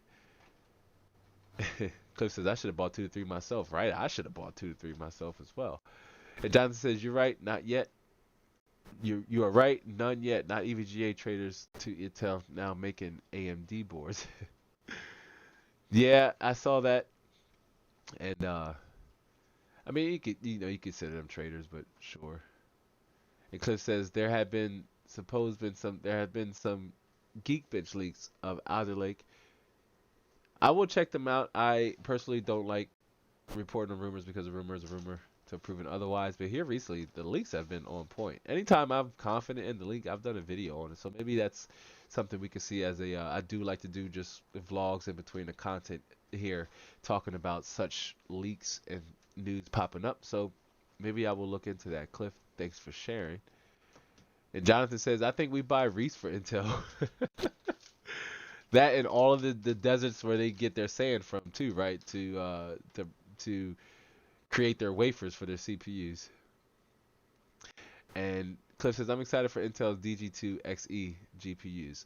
Um, I, I will admit I haven't been following Intel's DG2 XE GPUs. I did see some larger tech YouTubers and creators cover them briefly.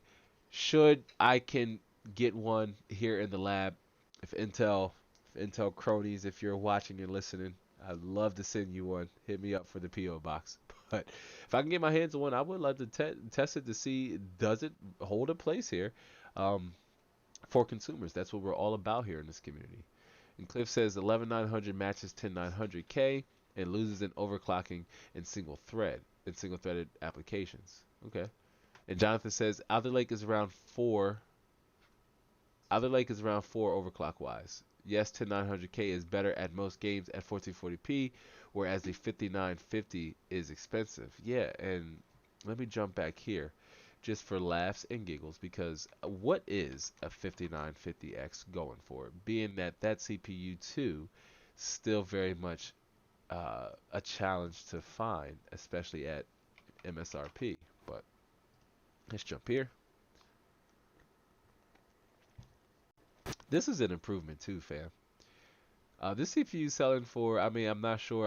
Seems a little bit shady to me, um, but for verified sellers, looks like 900, 800, something somewhere in between there. I mean, that seems about right. Still much less than what we were seeing this graphics card, this CPU sell for.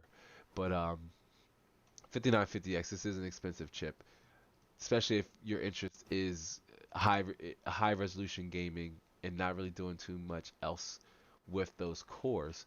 This is an expensive endeavor, one to take, but one that could still present you with a solid experience nonetheless. But just for your motherboard and your CPU, you will be over $1,000. So in this price range, you are likely looking at a collective system that will run you over 3 grand. Even if graphics cards weren't overinflated and you want a 3070 or a RTX 3080 or a 6800 XT, once you factor in your case, your cooling, your power supply unit, storage, any other peripherals, you're going to be over a $3,000 system. Awesome stuff, though. All right, friends and fam, let's jump back over here to the core topic, and let's jump back over to graphics cards, right? But again, um, all helpful and additional commentary to the conversation, and I do appreciate. Shout out to Cliff and Jonathan and anybody else if you're watching. Feel free to share it at any time.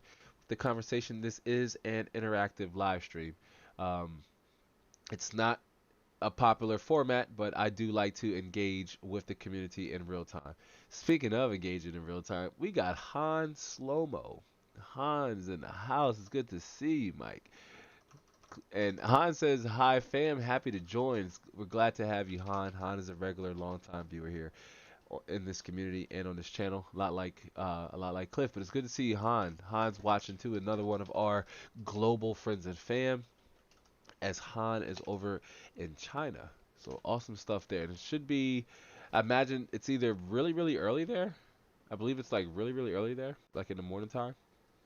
Sunday. So it's good to see you, Han. Han, I'm drinking tea because I didn't want to cancel the live stream, or not cancel. We didn't have the live stream last week to in observance of 4th of July, and got a little sick along the way. More so, just I'm really congested. So I got my tea. So I've been sipping my tea here in between the conversation. But it's good to see you, Han. All right. And Cliff says WASD moves, who is XRLI Gaming for our regular viewers. But WASD Move says, going back to VRAM Lab, I see lots of monitoring programs use VRAM allocation, but not separating that from allocated VRAM versus actual used VRAM. Yeah, and so what Cliff is referring to, if I'm understanding correctly, is that if you're using a program like MSI Afterburner, where you could see um, how much VRAM is being allocated for that application. Let's use a game in this example to simplify it. But it won't tell you how much you've actually had. Okay, so it's how much you actually have versus how much you're actually using. No, they don't. They will just show you what's being allocated for that program or for that game, which still could fluctuate and change depending on what you're doing in that game and how resource intensive the that scene is. But yeah, it's curious. That's something I always point out when I'm benchmarking. I'm like, okay, so MSI Afterburner is telling me this graphics card is using 6 GB of VRAM, but how much do I actually have available? All right. And Cliff, no, thank goodness, thank goodness. Although I love the trolls. Oh man, dare I say that? Here they come. But it's just that part. I could. Let me switch back here. Remember, when I say switch back here, it's about to be hot fire. But I consider it like athletes. Athletes can't control, right, the fans when they see them either in their stadiums or outside their stadiums or in other places. You really can't control how the fans react with you um, as an entertainer, right, as a sports athlete. And trolls are very could be considered considered very much the same way. At least that's how I view them, right? I guess consider them like just fans or just viewers here on YouTube. But thank goodness, no, the emoji troll hasn't showed up. But you might have talked them up. Maybe they will. And Han says 6:40 a.m. here. Got to join our stream though. Yeah, well, buenos dias to you, my friend. Good morning to you. Part of my ignorance, I am unsure how to say that in Mandarin or Chinese, but regardless, good morning to you, Han. 6:40 over there. Wow, yeah, it's 6:40 here. Excuse me, 6:40 here on a beautiful Saturday. But Han, thank you for joining in the conversation. Please feel free to add any helpful commentary along the way as we're discussing VRAM and how much you actually may need. We were on the subject of gaming. Take another sip here. Mm. I do appreciate y'all being understanding here of my need to take some sips of some hot tea here. Got some chamomile, peppermint. Forgive me. Don't roast me too hard for saying that, but good stuff nonetheless. But for gaming, 720p, especially 720p gaming, 2 GB is a good starting point. We went off. We had a lot of interesting conversations and comments branch off of this particular slide, and I wanted to add that sure, these can be interchangeable to where you could, and depending on the game, run into issues with, say, trying to run a resource intensive game with a 6 GB VRAM buffer at 1440p. You may benefit from either lowering the graphic settings or lowering your resolution altogether in that particular game, right? For the game, not your entire resolution for all your games, because games process graphics and render them very differently, unless they're using the same engine, obviously. But there still could be a need for compromising, regardless if you have the necessary VRAM amount for either of these four resolutions, rather that be 720p, 1080p, 1440p, and 4K, which is 2160p, which one would argue 8 gigabytes for modern games, for games like Assassin's Creed Valhalla, Cyberpunk 2077, any upcoming new games. Wow, I just had a serious brain freeze. I couldn't think of any other newer games coming out. But for newer games, newer modern games, 8 gigabytes may not even be enough for 4K. This could be a sign with, graphics cards like the RTX 3060 starting with 12 gigabytes of VRAM. That's insane. When you take into consideration the 2080 Ti, right? We thought that that VRAM buffer was like, hey, 12 gigabytes. This is, this is a lot. Like how much RAM do you actually need? Question is, if you're gaming at 4K, especially 4K or higher, the more the merrier, the more the better. We're going to jump into that. We're going to talk about why that is here in a second. Han, my friend, my man, bro, that is awesome. I'm not going to try to pronounce it in respect to the Chinese, but thank you for sharing that. I may try. Maybe I will. I stand corrected. Maybe I'll try to learn how to actually enunciate that. And Jonathan says, I think the gaming industry should calm down on the FXAA and all anti-alias. Yeah, interesting perspective, Jonathan.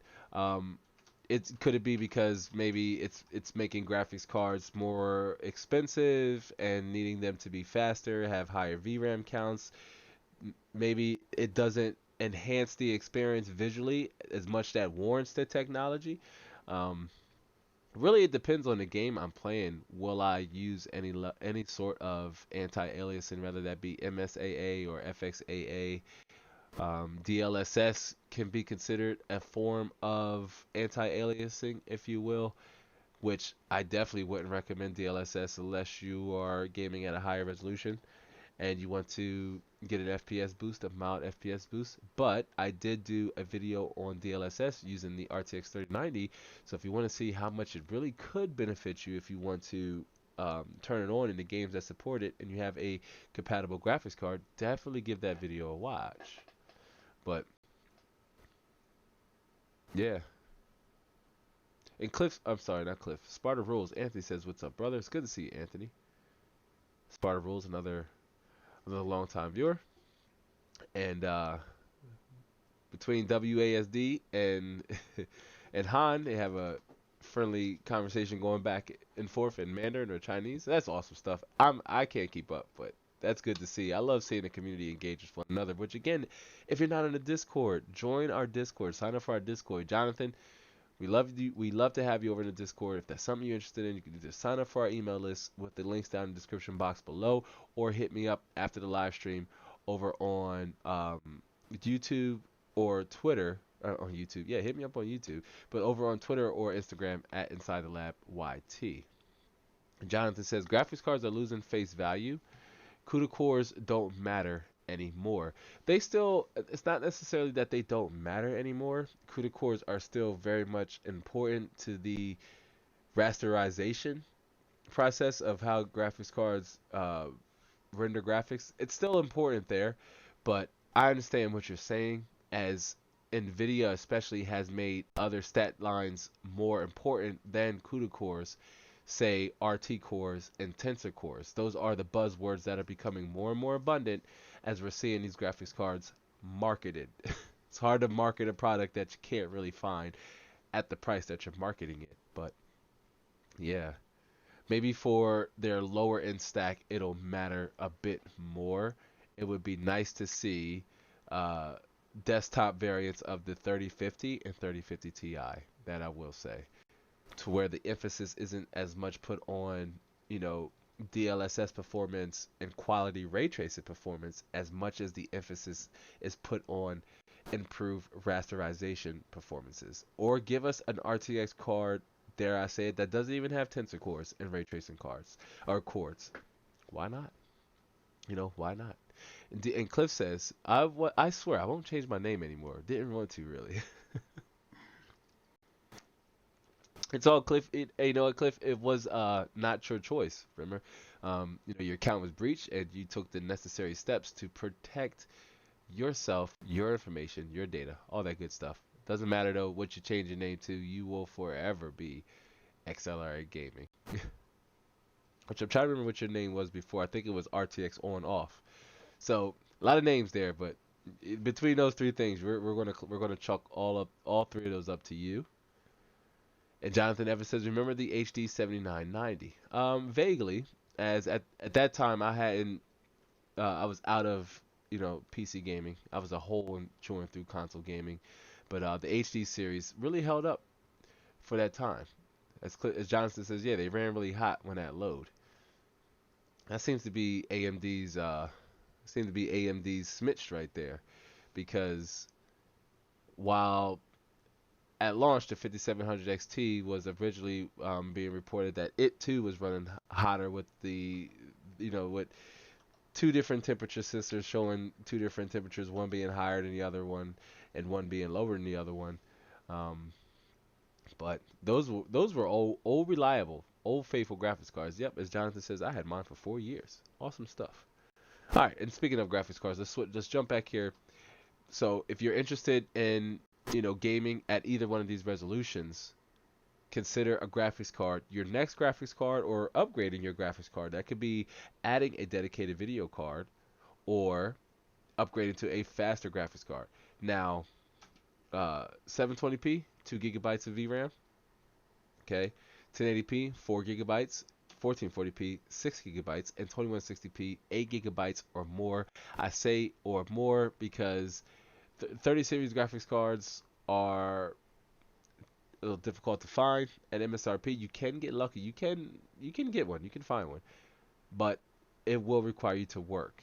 And depending on what RTX 30 series graphics cards you go with, chances are you will be above that 8 gigabyte limit, putting you in a position to enjoy obviously any one of these resolutions. But if you're with a graphics card that has 10 gigabytes or more of dedicated VRAM, then you are likely going to be in a realm of 1440p or 4K high settings, right? Somewhere in between there. But that's gaming. So, what about, because I don't want to limit it to just gamers, right? Excuse me, sorry about that. I don't want to limit it to just gamers. So, how much video RAM would I recommend for my video editing friends or my friends who say stream and game, right? Maybe you want to, it's become more and more popular, maybe not as much now. It's slowed down a little bit. Could be as economies open back up. Humans want to get out and do things that don't require us to sit at a screen, but I am super introverted and I will always love to sit down and stare at a screen in a four-corner room or building. There, I said it. Yep, super introverted. Most creators are introverted, I will say that. But for video editing, so if you're interested in either, becoming a YouTuber, or you want to be a Twitch streamer, or you want to say do this as a way to make money. Say you want to edit other creators' videos or other streamers' videos. You want to consider for 720p to 1080p files at least a graphics card that has 8 gigabytes of VRAM, right? For 1440p and 4K files, at least 16 gigabytes of VRAM. And for professionals and commercial users who plan to edit 8K and crunch more graphic data, 32 to 64 gigabytes is essentially a threshold you want to inhabit. 4 to 8 gigabytes though, it's important to note that don't overshoot the moon here, right? Hit the moon, target the moon, because 4 to 8 gigabytes is enough to enjoy most modern games at a respectable FPS. And I say that because I don't want to insinuate to new builders, right, or gamers who are looking to again jump the fence and convert over to this platform that is the pinnacle of PC gaming, the best way to experience a video game, thinking that they need a graphics card with more than 8 gigabytes of VRAM, which would put them at a higher budget tier that could potentially price them out of being able to even fulfill their build. So 4 to 8 gigabytes is enough to enjoy most games at a decent FPS. Being that most users still very much game at 1080p 60 or on 1080p 60 hertz monitors, a graphics card in between 4 to even 6 gigabytes of dedicated VRAM will present you with the necessary hardware configuration to really drive your experience, right? And by driving your experience, I mean driving your monitor's resolution and refresh rate. That's something else we're also going to dive in here in a second. Han says, have an R9 380 4 gigabytes, and it was able to run Cyberpunk 2077 in low to medium settings. Not bad. Yeah, that's not bad at all. And I love to see the R9 380 still, holding its own and keeping up here even after what 3 to 4 generations later. And just right there alone, right? Let me switch back here really fast because Han sharing that adds to the idea of compromising where you can. So let's say you were able to find that R9 380 here over in the States with its 4 gigabyte VRAM buffer. Let's say you were able to find that over here for about $250, right? You pair it with a either Zen 2 or a Zen Plus CPU or maybe an 8th or 9th generation Intel CPU, and you have a competent configuration, right? But to not run into any VRAM limitations, you may need to compromise. The compromise comes at lowering your graphics settings. So it beats, say, playing a game at 720p low settings to play at 1080p medium settings or even low settings, depending on what is playable to you. To console gamers, they're used to experiences under 30 FPS, right? Playing their games under 30 FPS, not native resolutions, maybe it's 720p upscale, maybe it's 900p upscale. Those are all anti-aliasing DLSS technologies that are exclusive to consoles, right? But you know, just being able to compromise to stay under that VRAM limitation is an area that you may find yourself in. Just know that it is a viable one. Perfectly fine to compromise.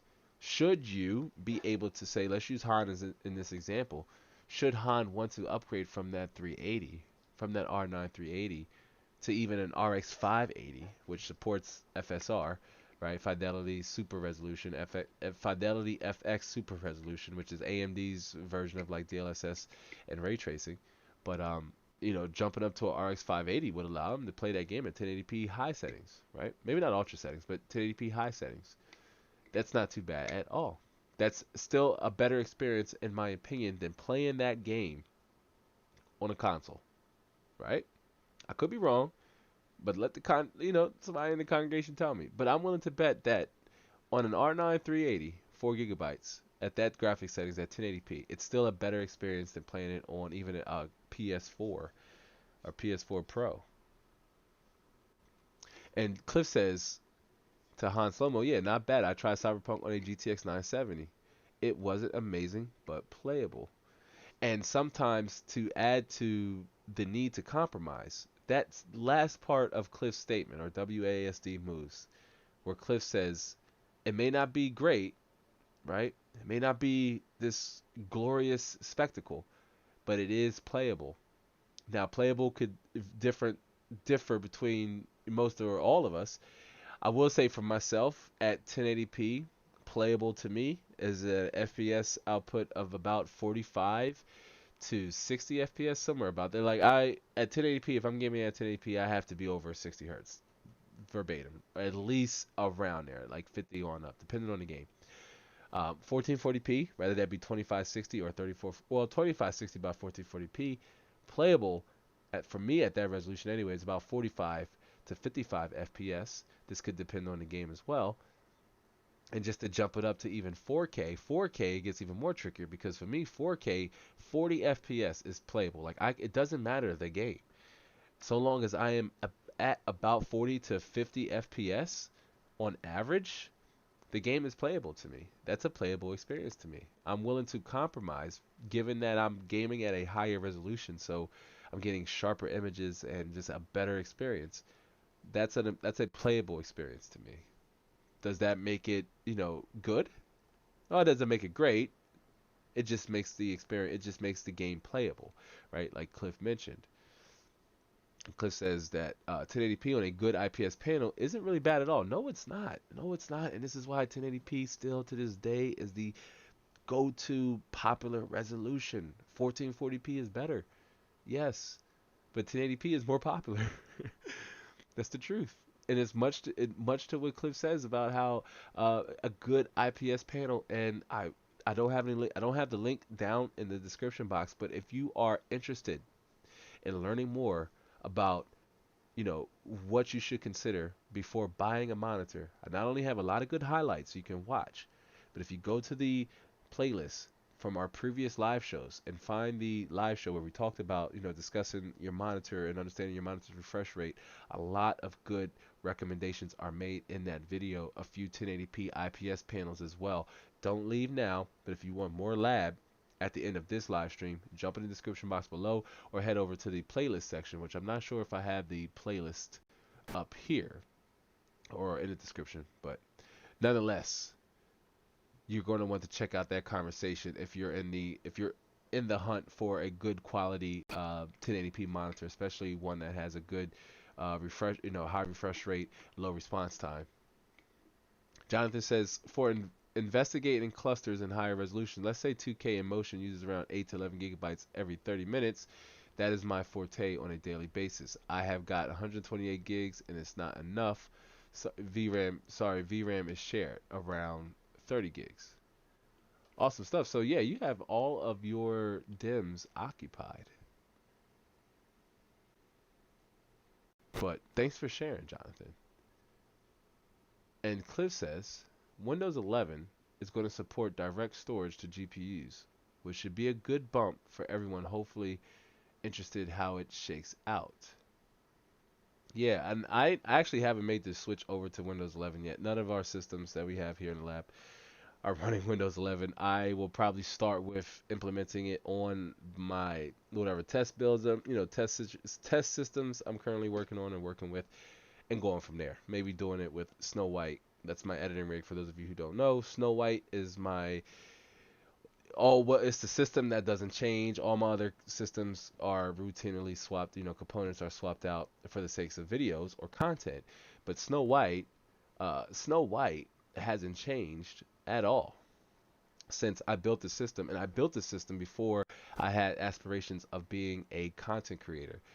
I really wish I documented it because it was, an amazing journey nonetheless. But Snow White is a system that doesn't change. But when I do that series to where Snow White will change, I probably will make the switch to a Windows 11. But that is good. And I did read up on that, how it's going to improve the communication between your video RAM and your CPU and your processor. And yep, Jonathan says I have an IPS panel, 1080p, 1 millisecond response time, 1080p. It's okay. Yeah, man, that thing is more than. Jonathan's being modest, friends and fam. That's a really decent monitor. What refresh rate? I'd imagine probably 144 hertz. I'm gonna say it's probably a 144 hertz panel, and that's a really decent 1080p monitor. Some would argue that 1080p 144 hertz 1 millisecond is greater than say 1440p 75 hertz or even 1440p 144 hertz, being that you need a beefy GPU to power both that resolution and to even be 80%, hovering around 80% of that refresh rate, right? At least over 100 FPS in your games. Han says, I am pretty happy with Windows 11. Just played CP2077 on my 6700 XT. Now with RT reflections on, brings 5560 FPS ultra sets. Awesome stuff. Thanks for reporting that on us. Thanks for reporting that with us, Han. Especially being that you're trying ray tracing on or reflections on a 6700 XT. And I believe you said that's at 1080p as well. It's actually not a bad experience, especially for Cyberpunk 2077. I still need to beat Cyberpunk 2077, by the way. I have not beat it. I'm still at the Arasaka Hotel.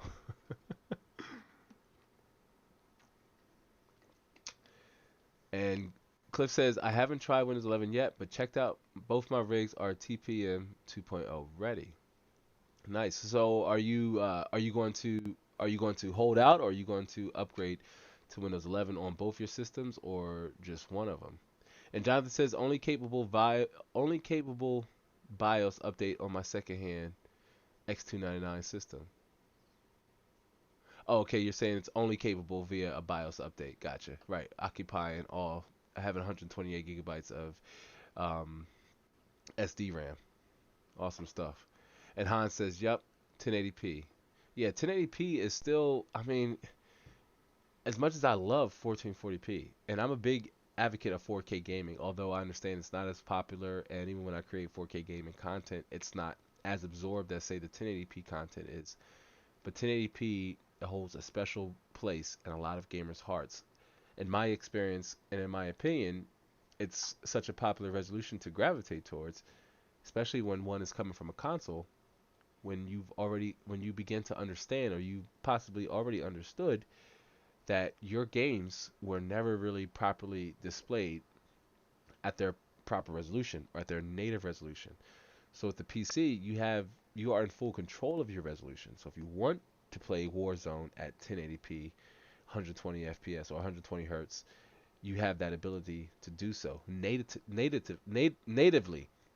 If it's a graphically demanding game like Cyberpunk 2077, which even on an R9 380, 4 GB R9 380, will look and run better than it would on a console. One, because you're running the game at a native resolution, so every pixel that you are able to render is being displayed on your monitor versus on a console.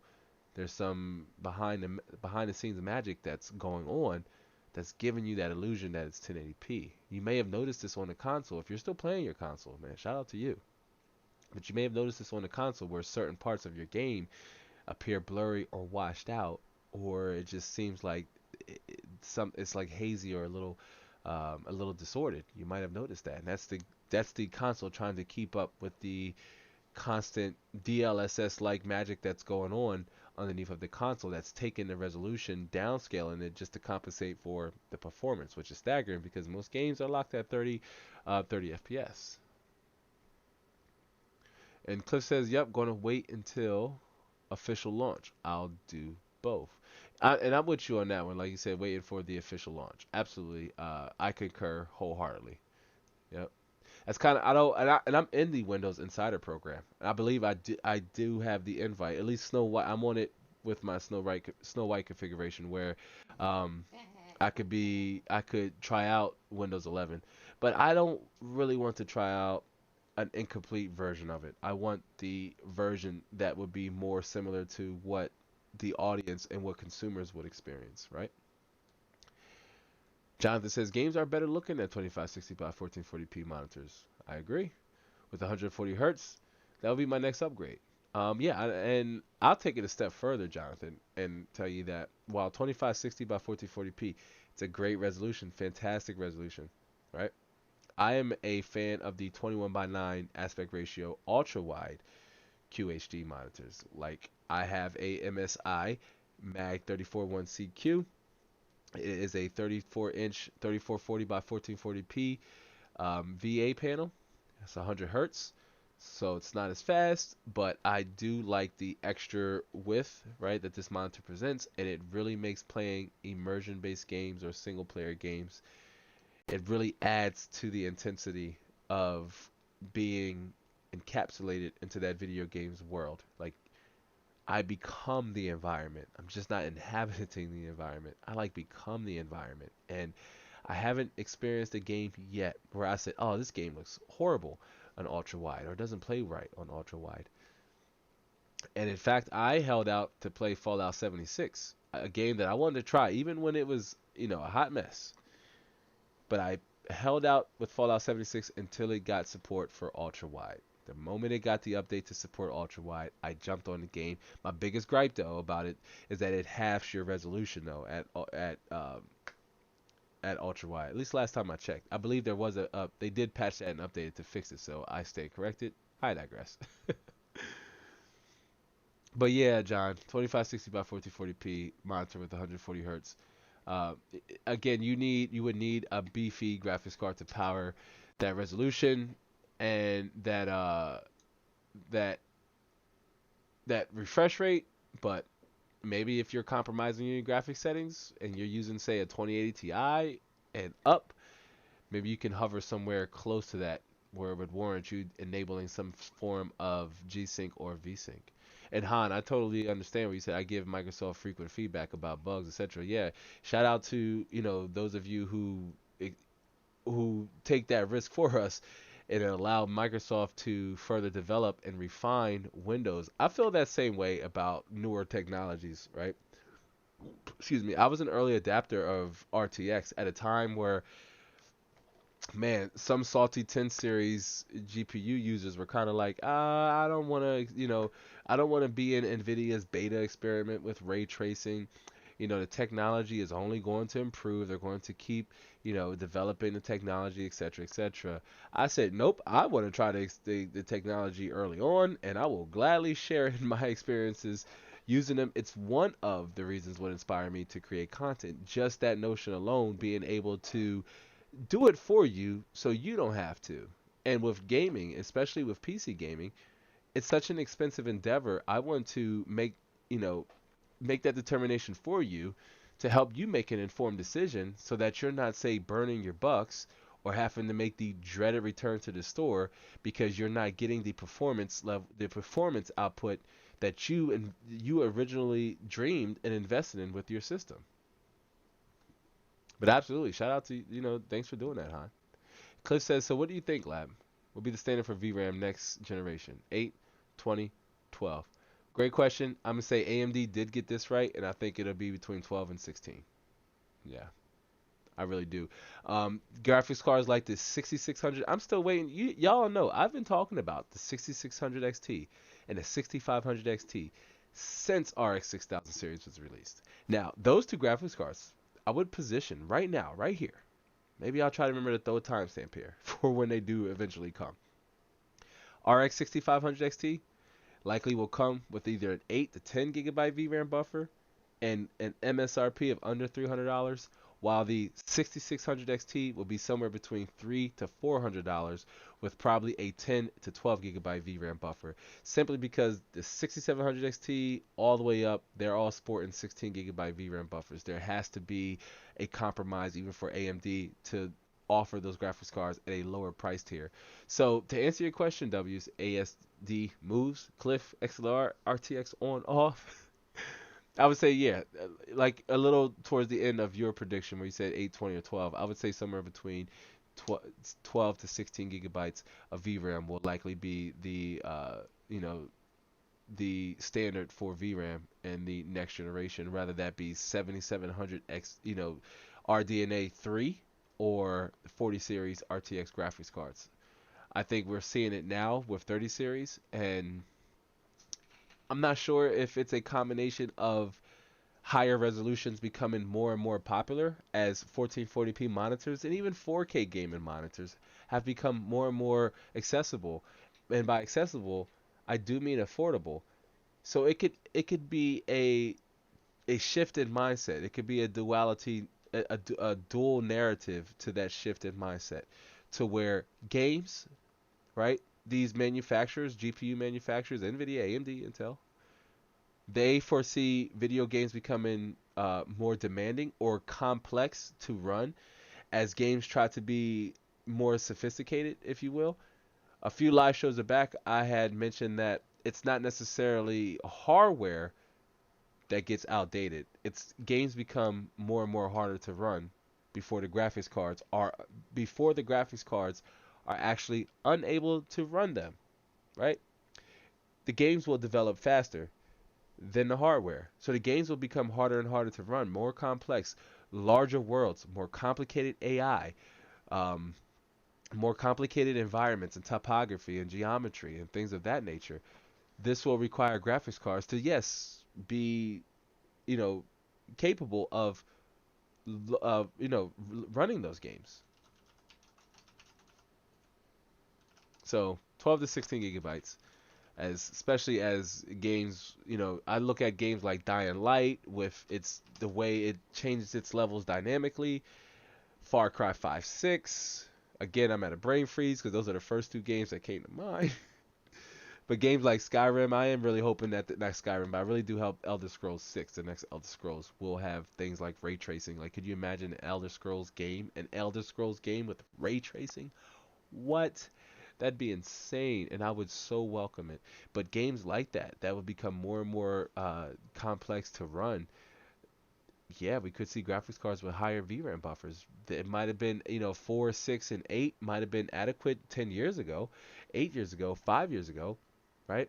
But now that games are becoming more and more complex to run, we could see that shift in mindset go to a 2x in the VRAM buffers, going where 6 might have been the de facto for early entry 1440p gaming. That could be 12 now. 8 could have been the entry level for 4K gaming. That could be 16 now, right? So that's why I say between 12 to 16 gigabytes of VRAM.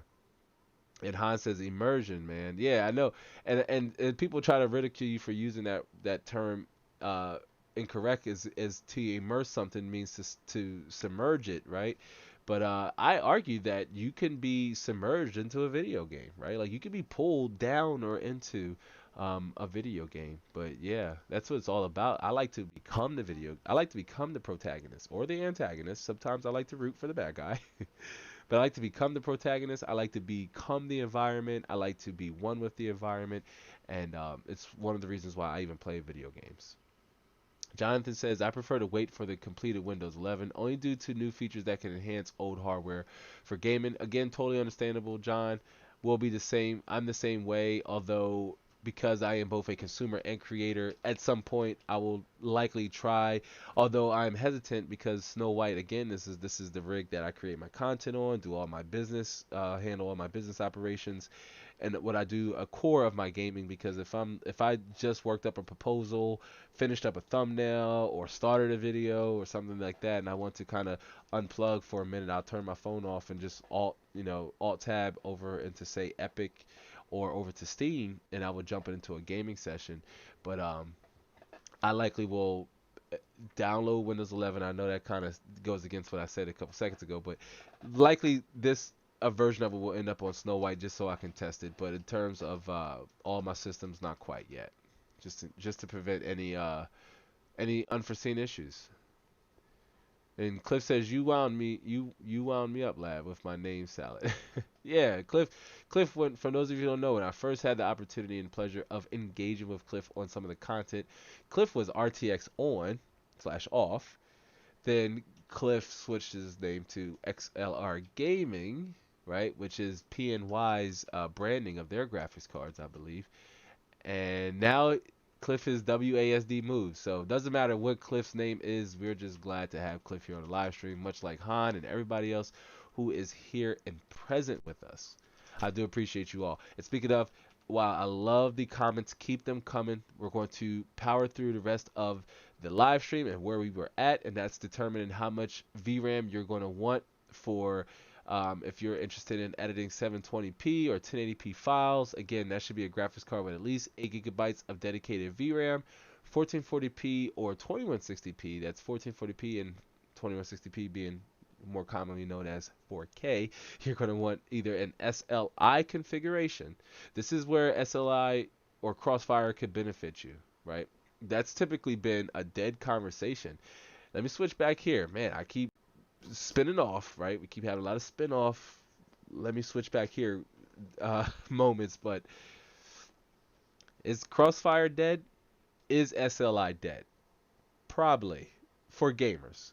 For content creators and professionals and commercial users who work in 8K and movie productions and work in visual effects, maybe not. But for gamers, SLI Crossfire likely dead. The benefits don't outweigh the cons when it comes to running more than one card, at least in modern, where we are now in 30 series and even 20 series there before it. But for creative professionals, you could benefit from an SLI configuration or a Crossfire configuration where you're using more than one, say, NVIDIA graphics card. You will need to use an SLI bridge, although don't quote me on that. I believe when you are using it in that manner, you do not need an SLI bridge. And with AMD running Crossfire, you do not need a bridge at all. You just use your 2 slots. But with that comes the added, the introduction of more power, more heat, as the cards are literally stacked underneath of each other. This is why it may look, I will admit, it does look cool when you see a case and you see, both lanes being occupied with a big old beefy graphics card, right? It does look good. But man, oh man, perform good, that's debatable. That's argumentative. That's an argument for another day. This could depend on the game. The game has to support SLI, the game has to support Crossfire, but most of your creative applications, right, will support multi-use graphics cards. So if you can't get a graphics card with 16 gigabytes of dedicated VRAM, you can consider two 8 gigabyte graphics cards, which they don't have to match up. They just have to have the same amount of VRAM. So that could be a GTX 1070 and a GTX 1070 Ti, or GTX 1080 and a GTX 1070, or two R9 390s, right? Or two R9 380s if they support Crossfire. Um, but just wanted to add that tidbit in there. And then 8K files, again, 32 gigabytes to 64 gigabytes, which is not a lot of you in our community, so I'm not going to spend a lot of time there. But do know that if you were interested in working in anything 8K related, like if you had the coin, if you had the spend, and you are a creative professional where your workflow indefinitely, you want the maximum possible fidelity you can create with your work, then you will need a professional or a production grade like graphics card, right? Over on Nvidia's side, like a Tesla, I believe, somewhere along the lines there, or a Radeon Vega based graphics card. That's not a lot of you in this community again. So for the sakes of KISS, or keeping it simple, we're going to revert back to gaming. But do know that 8K is an extremely demanding resolution to work at, game at, just play at in general, edit, and even 8K monitors are not cheap. 8K monitors are not affordable by any stretch of imagination, in my honest opinion. I keep checking back because while I want to do 8K work, it's not practical. It's very impractical, if you will.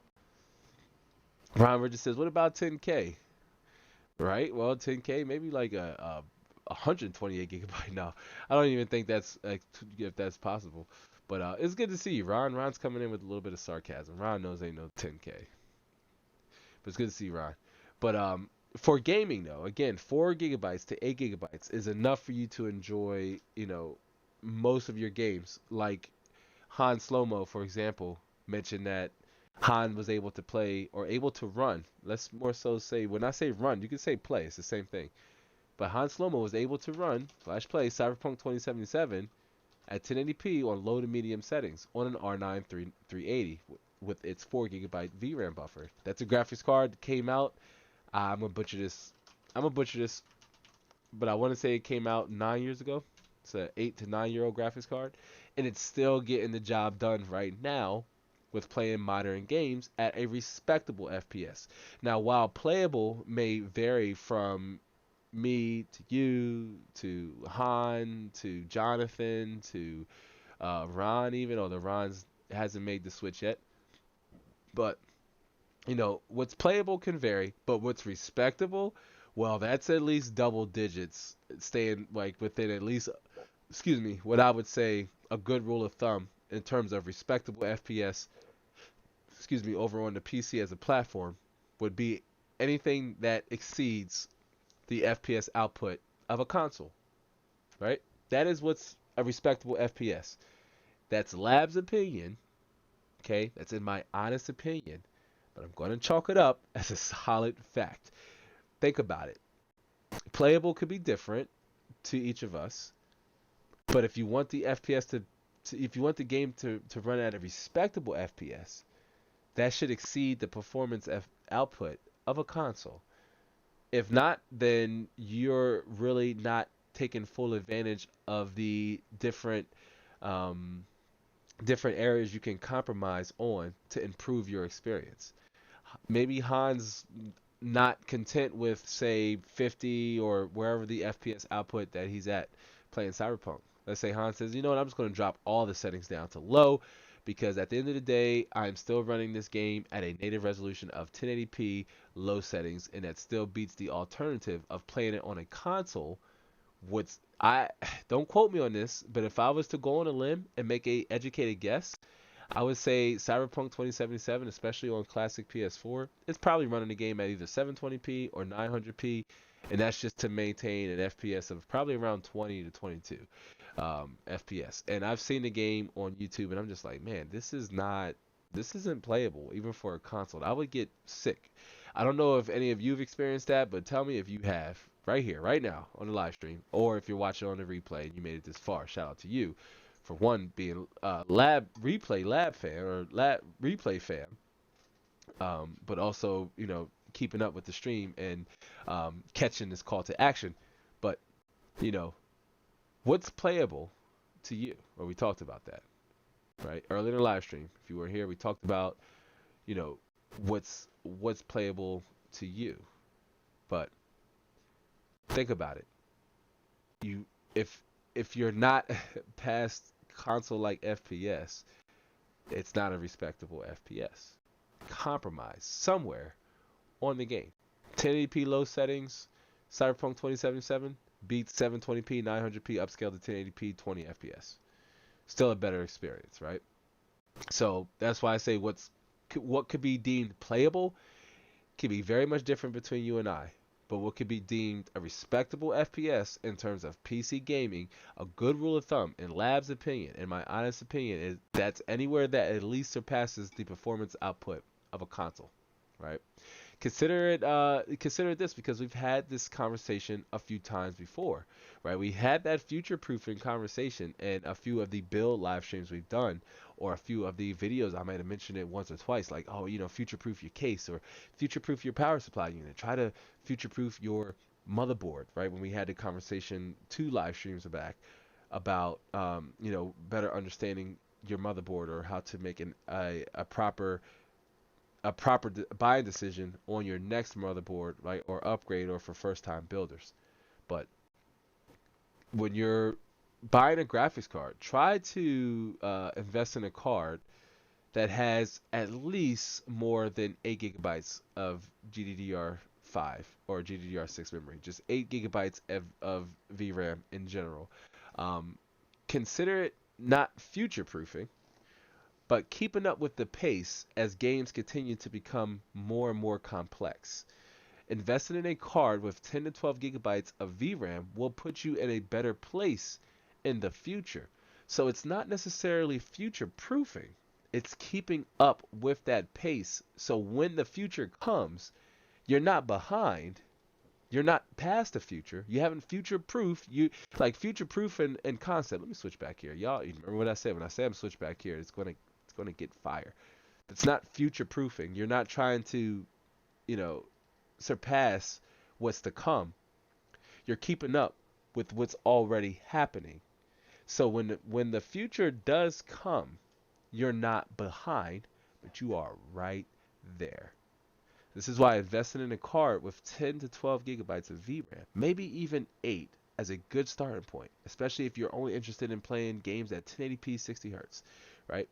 And you want to play games like Minecraft and Fort and maybe like CSGO or Rainbow Six Siege, not as high, games that are graphically demanding, but that will put you in a position, even if you start with at least 8 gigabytes, that will put you in a position to run graphically demanding games even at 1080p, like Cyberpunk 2077, or let's say CDPR's much better outing, that being The Witcher 3. Even I'll admit, I played both a great deal. I played Witcher 3 more, but I played both a great deal. And for those of you who like know me off platform, and I stand corrected. I've probably shared this sentiment with the online community as well. I enjoy fantasy-based games slightly more than I enjoy futuristic sci-fi-based games. But I like sci-fi-based, um, weapons and things like that a bit more. But The Witcher 3 is still very much a better game than Cyberpunk 2077. But either game, if you wanted to play graphically demanding games like the aforementioned Cyberpunk 2077 and The Witcher 3, or Assassin's Creed Valhalla, which still very much can be had on the R9 380 gigabyte, R9 384 gigabyte graphics card that Han's using on a secondary rig. You can still very much achieve a respectable. Remember, difference between respectable and playable. Playable is unique to each and one of us as enthusiasts and gamers. That's playable. Respectable is the idea of playing a PC game at a respectable FPS, and to generalize it, right, for a wider range of users, That's an FPS that's at least surpassing what that game would put out on the console, which is at the most part either 30 FPS or 60, depending on the game. My understanding is if it's first person shooters like Warzone, Fortnite, just to name a few, Battlefield, those games are running 720p 60 hertz just because they are considered competitive based games. And with a competitive based games, the higher the refresh rate, the higher the FPS, the more competitive that could make you, right? But sorry, not sure where we were going with that tangent, but I just want to get caught up in the chat here really fast. Ron just shouting out to our moderator. Yeah, shout out to our moderator for helping keep the conversation fluid. And I do want to quickly put in that this is not a sponsored plug, but I just want to tell everybody to thank you for being awesome. This is not an inside the lab, swag, but that's right here. And if I could thank you guys for being awesome, I also do want to tell you that each and every whoa, dropped it. Each and every single one of you, you lift me up inside the lab. You lift me up. If you're interested in swag like this, shameful plug, you can find those links down in the description box below. Cliff says Witcher 3 is getting new DLC announced the other day. Holy smokes. That game continues to wow and amaze even to this point, much like GTA 5 has continued to wow and improve over what three console generations now, it seems like. And Han says, yeah, CP 2077 or 277. Smoke and mirrors, unfortunately. Yeah, the game, I will say this on a side note to add to Han's comment. Cyberpunk 2077, one of the best looking environments I've seen in a game. That I will say. It's an amazing game to just jump into a car, change your view to where you can see the interior of the car, although driving that way is horrible. And just drive around the city and just take in the sights. It's an amazing experience. But unfortunately, games are interactive media. You want to engage with the game. The shootouts and things like that are okay, but for the most part, I have yet to play a game to where the environment is as detailed, convoluted with light and just buildings like that in CP 2077. It's amazing. Um, but now in terms of a game, as an actual game, it's very shallow. It's very shallow. With The Witcher, I could find myself getting lost for days just doing side quests. But with Cyberpunk, each time I get a side quest, I'm like, this is essentially the same thing. I'm just going to go here, find a person, kill him, and loot and walk out. Right? It's like playing a highly polished version of Destiny 2. By highly polished, I don't mean in terms of mechanics, but just in terms of its graphic division. That's a lot of the game. Whereas to Witcher 3, there is a lot of deductive reasoning you have to employ. With a lot of the quests you do, and a lot of them have stories that are right, like they're very detailed. Both games, respectively, are based off previous works of media. Just to add, so they do have a lot of source to borrow from. But with Cyberpunk 2077, and I talked about this when we did a live stream where I played Cyberpunk 2077. A lot of it's, in my opinion, were CDPR over promised and under delivered. And anytime you do that in a world of commerce and business, you will always be left looking like you failed to fulfill an obligation. And that's essentially the backlash CDPR received, right? They failed to fulfill an obligation with this title. I actually strongly believe they should have just pushed the game back. I think they would have received less backlash by just introducing another delay, as opposed to releasing the game back in December or October, November, one of those months. The game hasn't been out long. It hasn't even been out for a year, and it's probably been the most heavily patched game that's come out here in recent times. Cliff says, I can't wait for Lost Ark full launch. I love that game. You know what? My daughter loves playing Lost the Ark. I believe that's the game. Yeah, she does. She likes playing that. She had me download it for her. She wanted to buy it. I'm all for it, as I love seeing my kids evolve into games outside of just Fortnite and Roblox. Make sure I get it right just in case they're lurking. But yeah, it's awesome stuff. And Han says, use it more for hardware testing now. referring to his 384 gigabyte graphics card. I believe that's what Han's referring to. Which, as an enthusiast such as yourself, Han, and like Cliff or WASD Moves, and maybe even Jonathan, and anybody else that's watching, sorry, the first three names that come to mind, we are all a lot in the same to where we have secondary, maybe, and even third systems to where we just want to have that configuration that we could just fire up and test, even if it's just for sakes of science, just to see how well does this game run on, say, an older graphics card, right? Like the 39, like the R9 380 4 gigabyte. This is also helpful to if you're someone who regularly interchange your hardware and you say you want to sell your hardware, right? You could show that graphics card and work in order. Not only that, but you could show that graphics card running a different set of games as further selling points for that component. So if Han wanted to sell that R9 380, over on eBay, Han could say, hey, look, the R9 380, 9 years later, runs games like Cyberpunk 2077 at low to medium settings, Fortnite at epic settings, or, competitive settings. Whatever the game of popular choice is, which is GTA 5 right now, having that extra system available to test your hardware before you sell it could be a huge plus. Sorry, I'm getting that same error that YouTube gave me when it canceled the last live stream. So if it does clunk out the live stream, maybe I will come back and finish up properly. But I'm getting that same weird message that I got last week when the live stream just kind of YouTube decided to end it prematurely. But I digress. With that said, we're going to power right on through.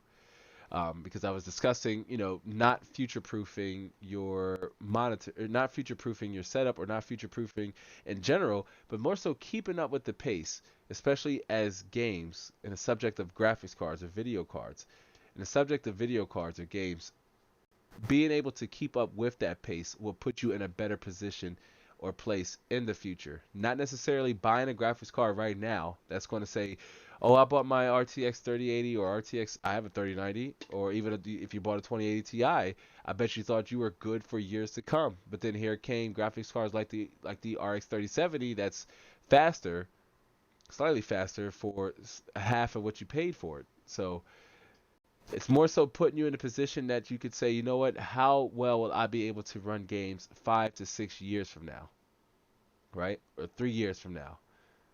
That's the goal. That's the key, friends and fam. So jumping over into our third block. And this kind of brings together the whole entire the broad spectrum of this conversation, right? And that is essentially the importance of VRAM for gaming or PC gaming in general. Now, remember on the live stream, on the live stream. Remember earlier in the live stream, I mentioned that, more VRAM doesn't translate to more FPS, right? Very important that we squash that misconception now. No, more VRAM doesn't translate to more FPS, but what it does mean is a smoother experience, right? In any application that benefits from said VRAM's abundance, right? The more, the merrier, especially if you, again, want to run your games at a higher fidelity. Rather that be 1080p, for 1080p, the recommended minimum amount of VRAM you should have is 4 gigabytes. But the moment you try to turn up a lot of those graphic settings, excuse me, the moment you try to turn up more of those graphic settings, the more VRAM is going to be needed to compensate for, the extra detail and depth in each of those pixels, in each and every single pixel. It's 1920 by 1080, literally 1920 times 1080p. That's how many pixels. I believe it's over a million. So as you change the pixel density of each of those millions of pixels, that strain is put on your VRAM buffer. Going to jump into that here in a second, but one benefit to having so much VRAM, again, you won't get more FPS, but one benefit is that loading times, right, shorten. You can improve your loading times, right, by having more VRAM. Again, remember the purpose of VRAM is to store graphic data on your graphics card for it to be called by your GPU, by the graphics processor. So more VRAM will shorten your load time, and it also improves your image quality. That's what I was saying. Like even if you want to game at 1080p and you have an 8 GB VRAM graphics card, you're still very much well within a realm of you're still well within the realm of possibilities of being able to turn up the graphic settings in most of your games at 1080p, right? But the the more you have, the higher the fidelity you can run your games, especially without drastically affecting or impacting your FPS. Man, I almost couldn't talk. Cliff says, pizza has arrived. Gotta run. You guys and gals stay awesome. Have a great rest of the show. Y'all rock on. Yeah, absolutely, Cliff. It's good having you on the show. Pizza sounds good. Might have to get me some. Awesome stuff. You know what, Cliff? I think that's exactly what I'm gonna do. I think I'm gonna order me a pizza.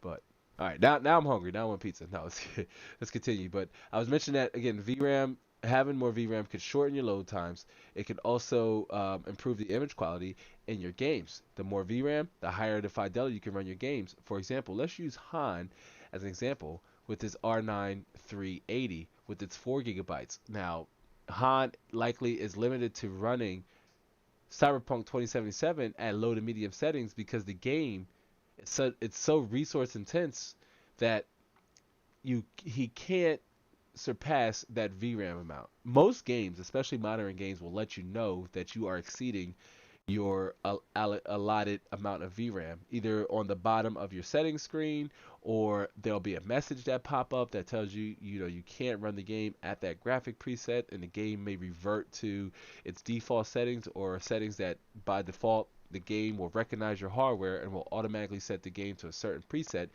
that will be playable for you. Then you can, make any necessary changes along the way.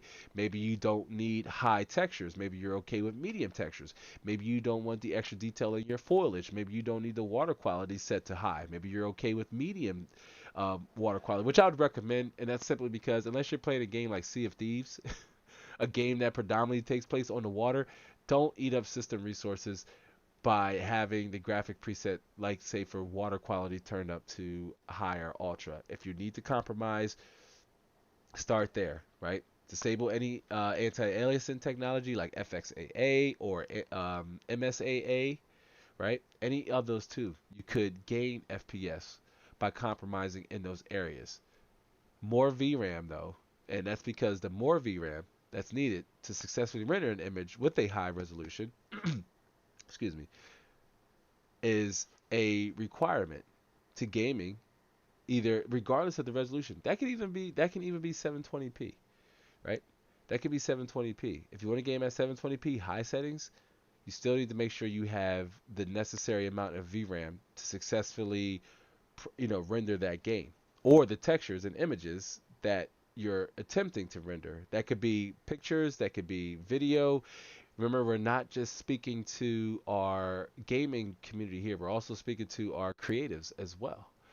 Um, but if you're trying to, if you're attempting to render games at with textures, guys, I'm butchering it. I knew this was going to happen. See, Cliff has me thinking about pizza. Now I'm thinking about pizza. Now I'm hungry. Sorry, my apologies to anybody who just joined on. You had to hear that, but we had a viewer who mentioned dinner time for them. They were going to get pizza, and when you drink tea speeds up your metabolism, so it does make you hungry. And I've been sipping on tea to help control my ailments that I have, which we've been doing well. I said I wanted to make the whole stream without a sneeze. So far, so good. Let's knock on some wood. But I'm getting hungry simply because of drinking tea. It didn't help that Cliff mentioned that they were getting ready to have some pizza, but it is what it is. We're going to power through. But what I was trying to say is that more VRAM is needed to successfully render an image at a higher resolution. Excuse me, like say 1440p or 2160p, aka 4K. The textures and images that you're attempting to render this could overload your VRAM, right? It could cause the GPU, your processor, to flood that data FPS. So all the data that it's trying to process, can flood all that data onto your RAM modules. And this is what causes the drop in FPS or your drop in performance, right? It's like it's flooding the RAM over there. So Myron says, I got your pizza, right? You know what? That pizza too. About time for that as well. But the pizza, either I'll take some. I'm not sure where or what kind that I'm going to go after. But I see we had also a few more people join in, and let me switch back here really fast. If you haven't chat on your way in or on your way out, I welcome you to either give this video a like if you're unable to stay for the full duration of this live stream. And if you haven't chat, if you're watching now or you're watching the replay, hopefully this live stream I was either entertaining or educational enough to earn your subscription here on this channel. But yeah, for this live stream, I just wanted to add that we were discussing how much VRAM you really need. We talked about what is VRAM exactly and how it differentiates from standard RAM with graphics cards using a form of SGRAM, which is synchronized graphics random access memory, with your standard RAM for your computer being, SDRAM, which is synchronized dynamic random access memory. They are very much different. Your GDDR6 SGRAM is responsible for storing graphic related data, and normal system RAM or SDRAM is responsible for loading your OS and any other programs or applications you may have. That is what we were discussing in this live show. So if you came at this point, I do apologize if you came in towards the end, but a lot of good helpful information at the top half for those of you who just joined us. But stick around as we jump over into the final thoughts. And of course, if you have any questions about this topic up to this point, do feel free to ask. Hans says, got to check out fam for breakfast. Right. Well, see, everybody's going to eat. I'm getting super hungry. Yeah, Hans going to have some slamming breakfast, and Cliff went over to have dinner. Awesome stuff. Han, tell us what you're having for breakfast. Might as well. We know Cliff's having pizza. Share what you're having for breakfast if you haven't yet rolled out. But either way, Han, it was great to see you. Great to see you nonetheless. But I tell you what, let's jump over to our, excuse me, our final thoughts. Let's jump over to our final thoughts. But not before I take a sip here to wet the whistle. We've been doing good so far. I took a lot of Robitussin and some other medicine just to help, keep the ailments under control. Just dealing with a lot of congested, and it feels like I have a sinus infection, but it's all good, man. I'm gonna keep powering through. This is not a reason to stop the live show for 2 weeks in a row. That would have really sucked. And then stick around too, because I do want to share a little bit of detail on the next upcoming project or video that my fingers crossed, my goal is to have it ready by next Monday. So have that video out, public, and published by next Monday. But essentially, knowing how much VRAM or graphics memory is enough or right for you boils down to these two core factors: the resolution and refresh rate of your monitor. Not those two, but those two go hand in hand, right? You can't have one without the other. The resolution and refresh rate of your monitor and the type of games you play. Somewhere in between lies were in your compromises. Hans said toast, bacon, eggs, coffee, typical Chinese food. Man, I love all those things, man. I'm a fan of all all four of those things. I'm a fan of all four of those things. Sounds like an awesome breakfast, Han. You do enjoy, brother. I will catch you over on the socials. Appreciate you being here. But let's use Han Slow-Mo's example here as an example where I said you have to find your compromise somewhere in between the two.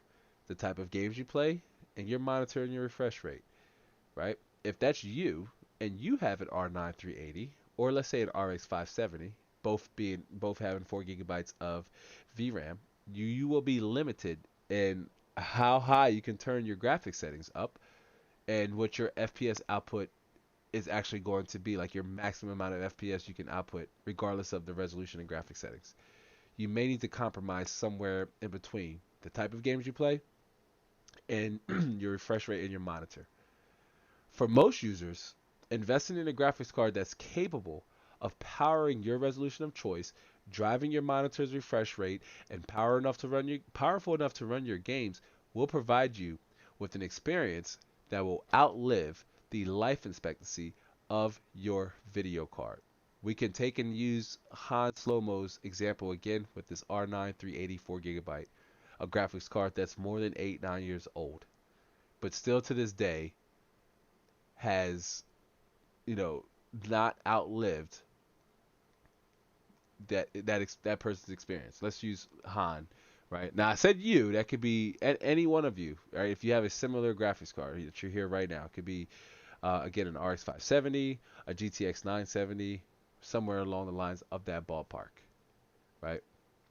If you invest in a graphics card at the right moment with the right budget, right, you can have an experience. Your experience that's playing the game, your experience will outlive the life expectancy of your card. A card like the R9 380 that's still up and running and is still kicking, right? It is possible. The graphics card market does suck. It does a great deal. It will get better. It will get better. We talked about that in the pop-up live stream. And as we switch here from our final thoughts, if you didn't know, I am doing a pop-up live stream series. I wanted to do one this week, but again, I was battling. I was at the early stages of this sinus infection slash cold, whatever it is. It's not the C word. It's not the other C word. Trust me. Um, I have no other ailments. So, but I wanted to do a pop-up live stream this week to where we further added to the conversation from the last pop-up live stream where I read that article that pointed out the decline in prices over in the German market. I said that's going to slowly trickle on over here to, the market here over on the States.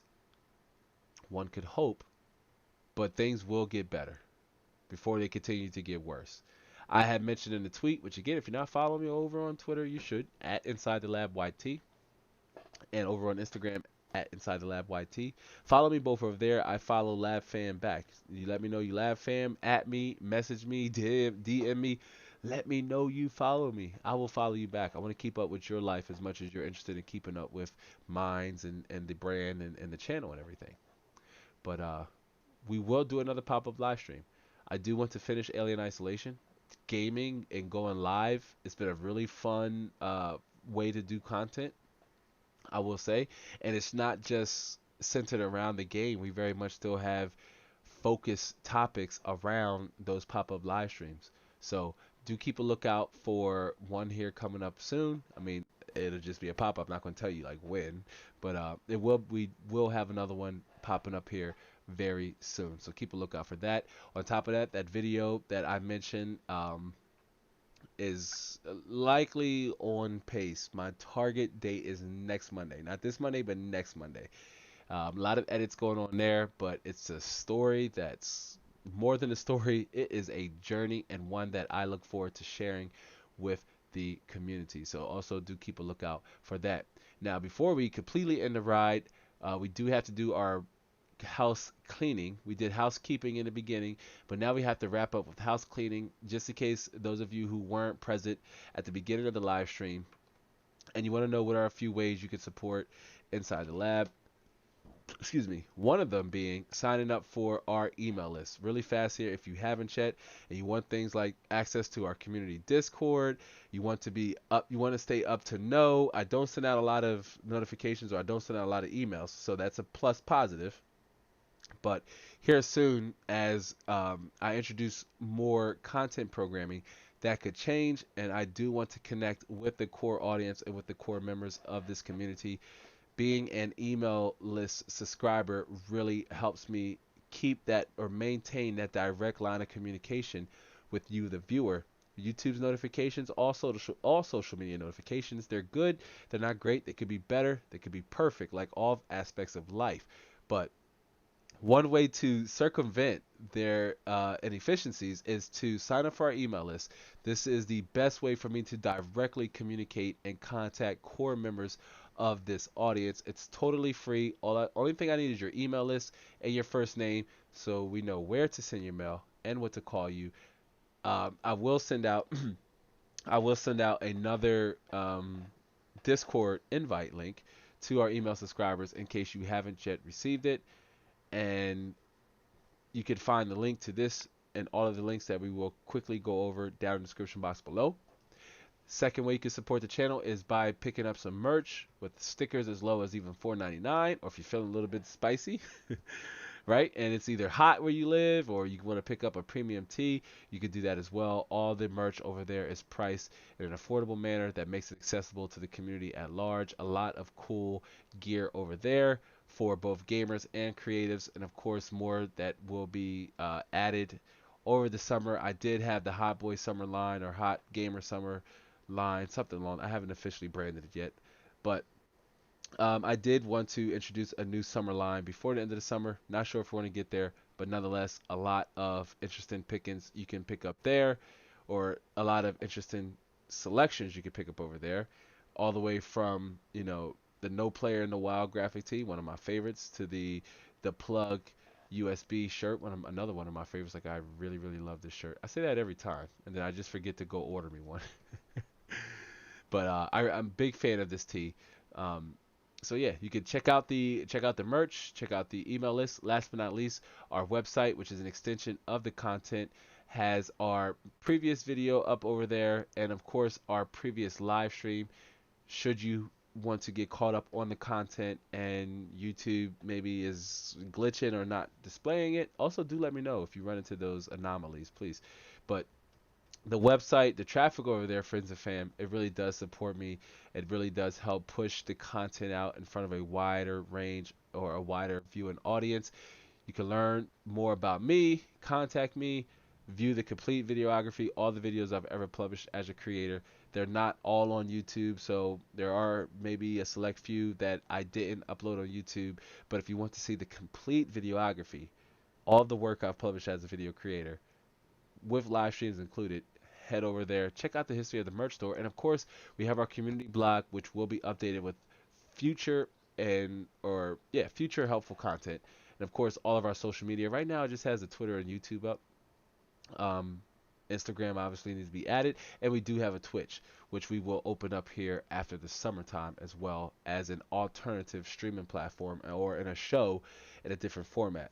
All I'm going to tease there. Just remember to subscribe so that you can stay in the loop with all of that information when it drops, right? When it comes. Again, if you're strolling in now, you're straggling in, you've come towards the end of the live stream, but that doesn't mean just quickly bail out. Still very much give the stream a like. And if you're new and YouTube served up this live stream to you, and you're not subscribed to the community, I welcome you to subscribe, join our community, especially if you want to learn more about building PCs and other gaming related stuff. You probably heard me say that so many times. Sorry, it just rolls off the tongue naturally like that. But seriously, this is the community to be in if you want to further advance your understanding and knowledge on this platform, how to save time and money while doing so. You're in the right place, fam. So definitely subscribe for that. But all right, I think the ride is slowly coming to an end. For the uninitiated, this is essentially our live shows, or our live show is a live experience, and I akin it to that of a roller coaster. So the ride is slowly coming to an end, but before we do, I do like to salute and say hi or bye to everybody that stepped in today and participated during the live show. If you're still here, do let me know in the chat. I know we had a lot of people sign off, so a lot of you probably aren't here, but shout out to Han Slomo nonetheless. Coming in over at China, Ron Richards. It was good seeing you, Myron, as always, bro. WASD Moves, that's Cliff. It was good to see Cliff. Jonathan Evans, who was a first-time viewer here on the channel or live stream. It was good to hang out with you as well, Jonathan. Let me scroll back up here really fast. And a lot of we had a few regulars who didn't sign on today. I wonder if it's because of the scheduling got out of whack, but we're back up to our normal schedule next Saturday, so no problems there, fam. But missing a lot of our few regulars like Bad Habit and Your Highness, but all good stuff. I appreciate those of you who did stop by. Thunder, my son. Let me see who else. And Sparta Rules 1993. Can't forget about my guy Ant. It was good to see Anthony as well. And I believe that's everybody. Yeah. So, yeah, the ride's slowly coming to an end. Thank you to everybody who stopped out. Once again, yep, Rod, I see you still here. I appreciate you, bro. I got to hit you up, man. I'd love to. I got to catch up with you. But, again, shout out to everybody who stopped by, everybody who participated during today's live stream. Thanks for hanging out here during this YouTube live. I do hope to catch you all in the next one. So until then, be easy. Also remember, I do hang out in the during the post-credit scene for a couple minutes just to answer any questions and just to give any last-minute shout-outs to anybody else I missed or to kind of highlight any questions that I might have missed. Again, it's good to have your questions answered in this live format, in my honest opinion. So I try to answer all questions just in case it could help a viewer out that's on the replay, or it could help a viewer that's here right now. Maybe you didn't have the uh, you didn't have the pizzazz or the know-how to present that question, but when you see it, you're like, oh, you know what? That might benefit me as well. I'm eager to know the answer, the response. So if that's you, shout out to you. And if you're here on the replay and you made it this far, do give me a comment down in the comment section below with a replay fam. And of course, any questions you may have along the way. There will be video chapters at the end of this live stream to kind of make it easier to navigate. And of course, all and any of the links we mentioned are all in the description box below. A lot of helpful content there. Again, should you want more Inside the Lab and you made it this far on the replay or here, I digress, doesn't matter. We're signing off. Again, I do hope to catch you on the next one, which will be soon. So until then, be easy.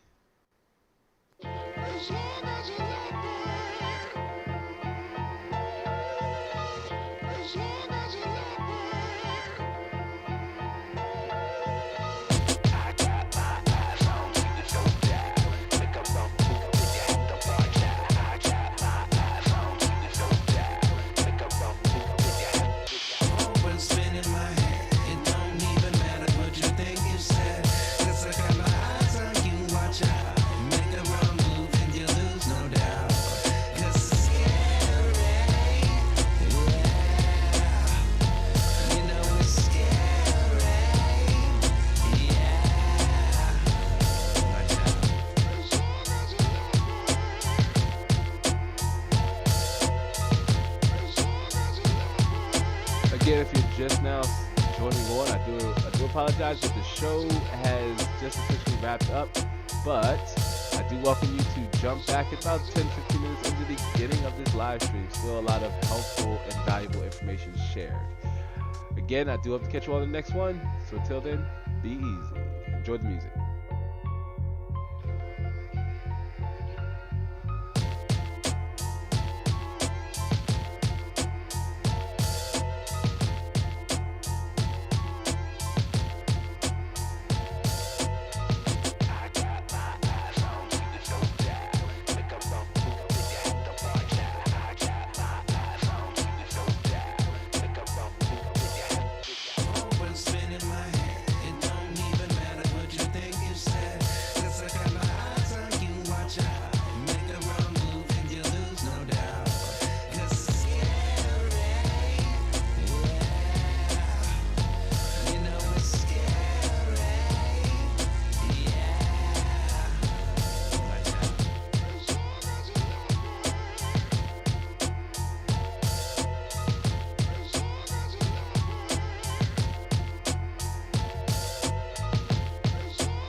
As long as you love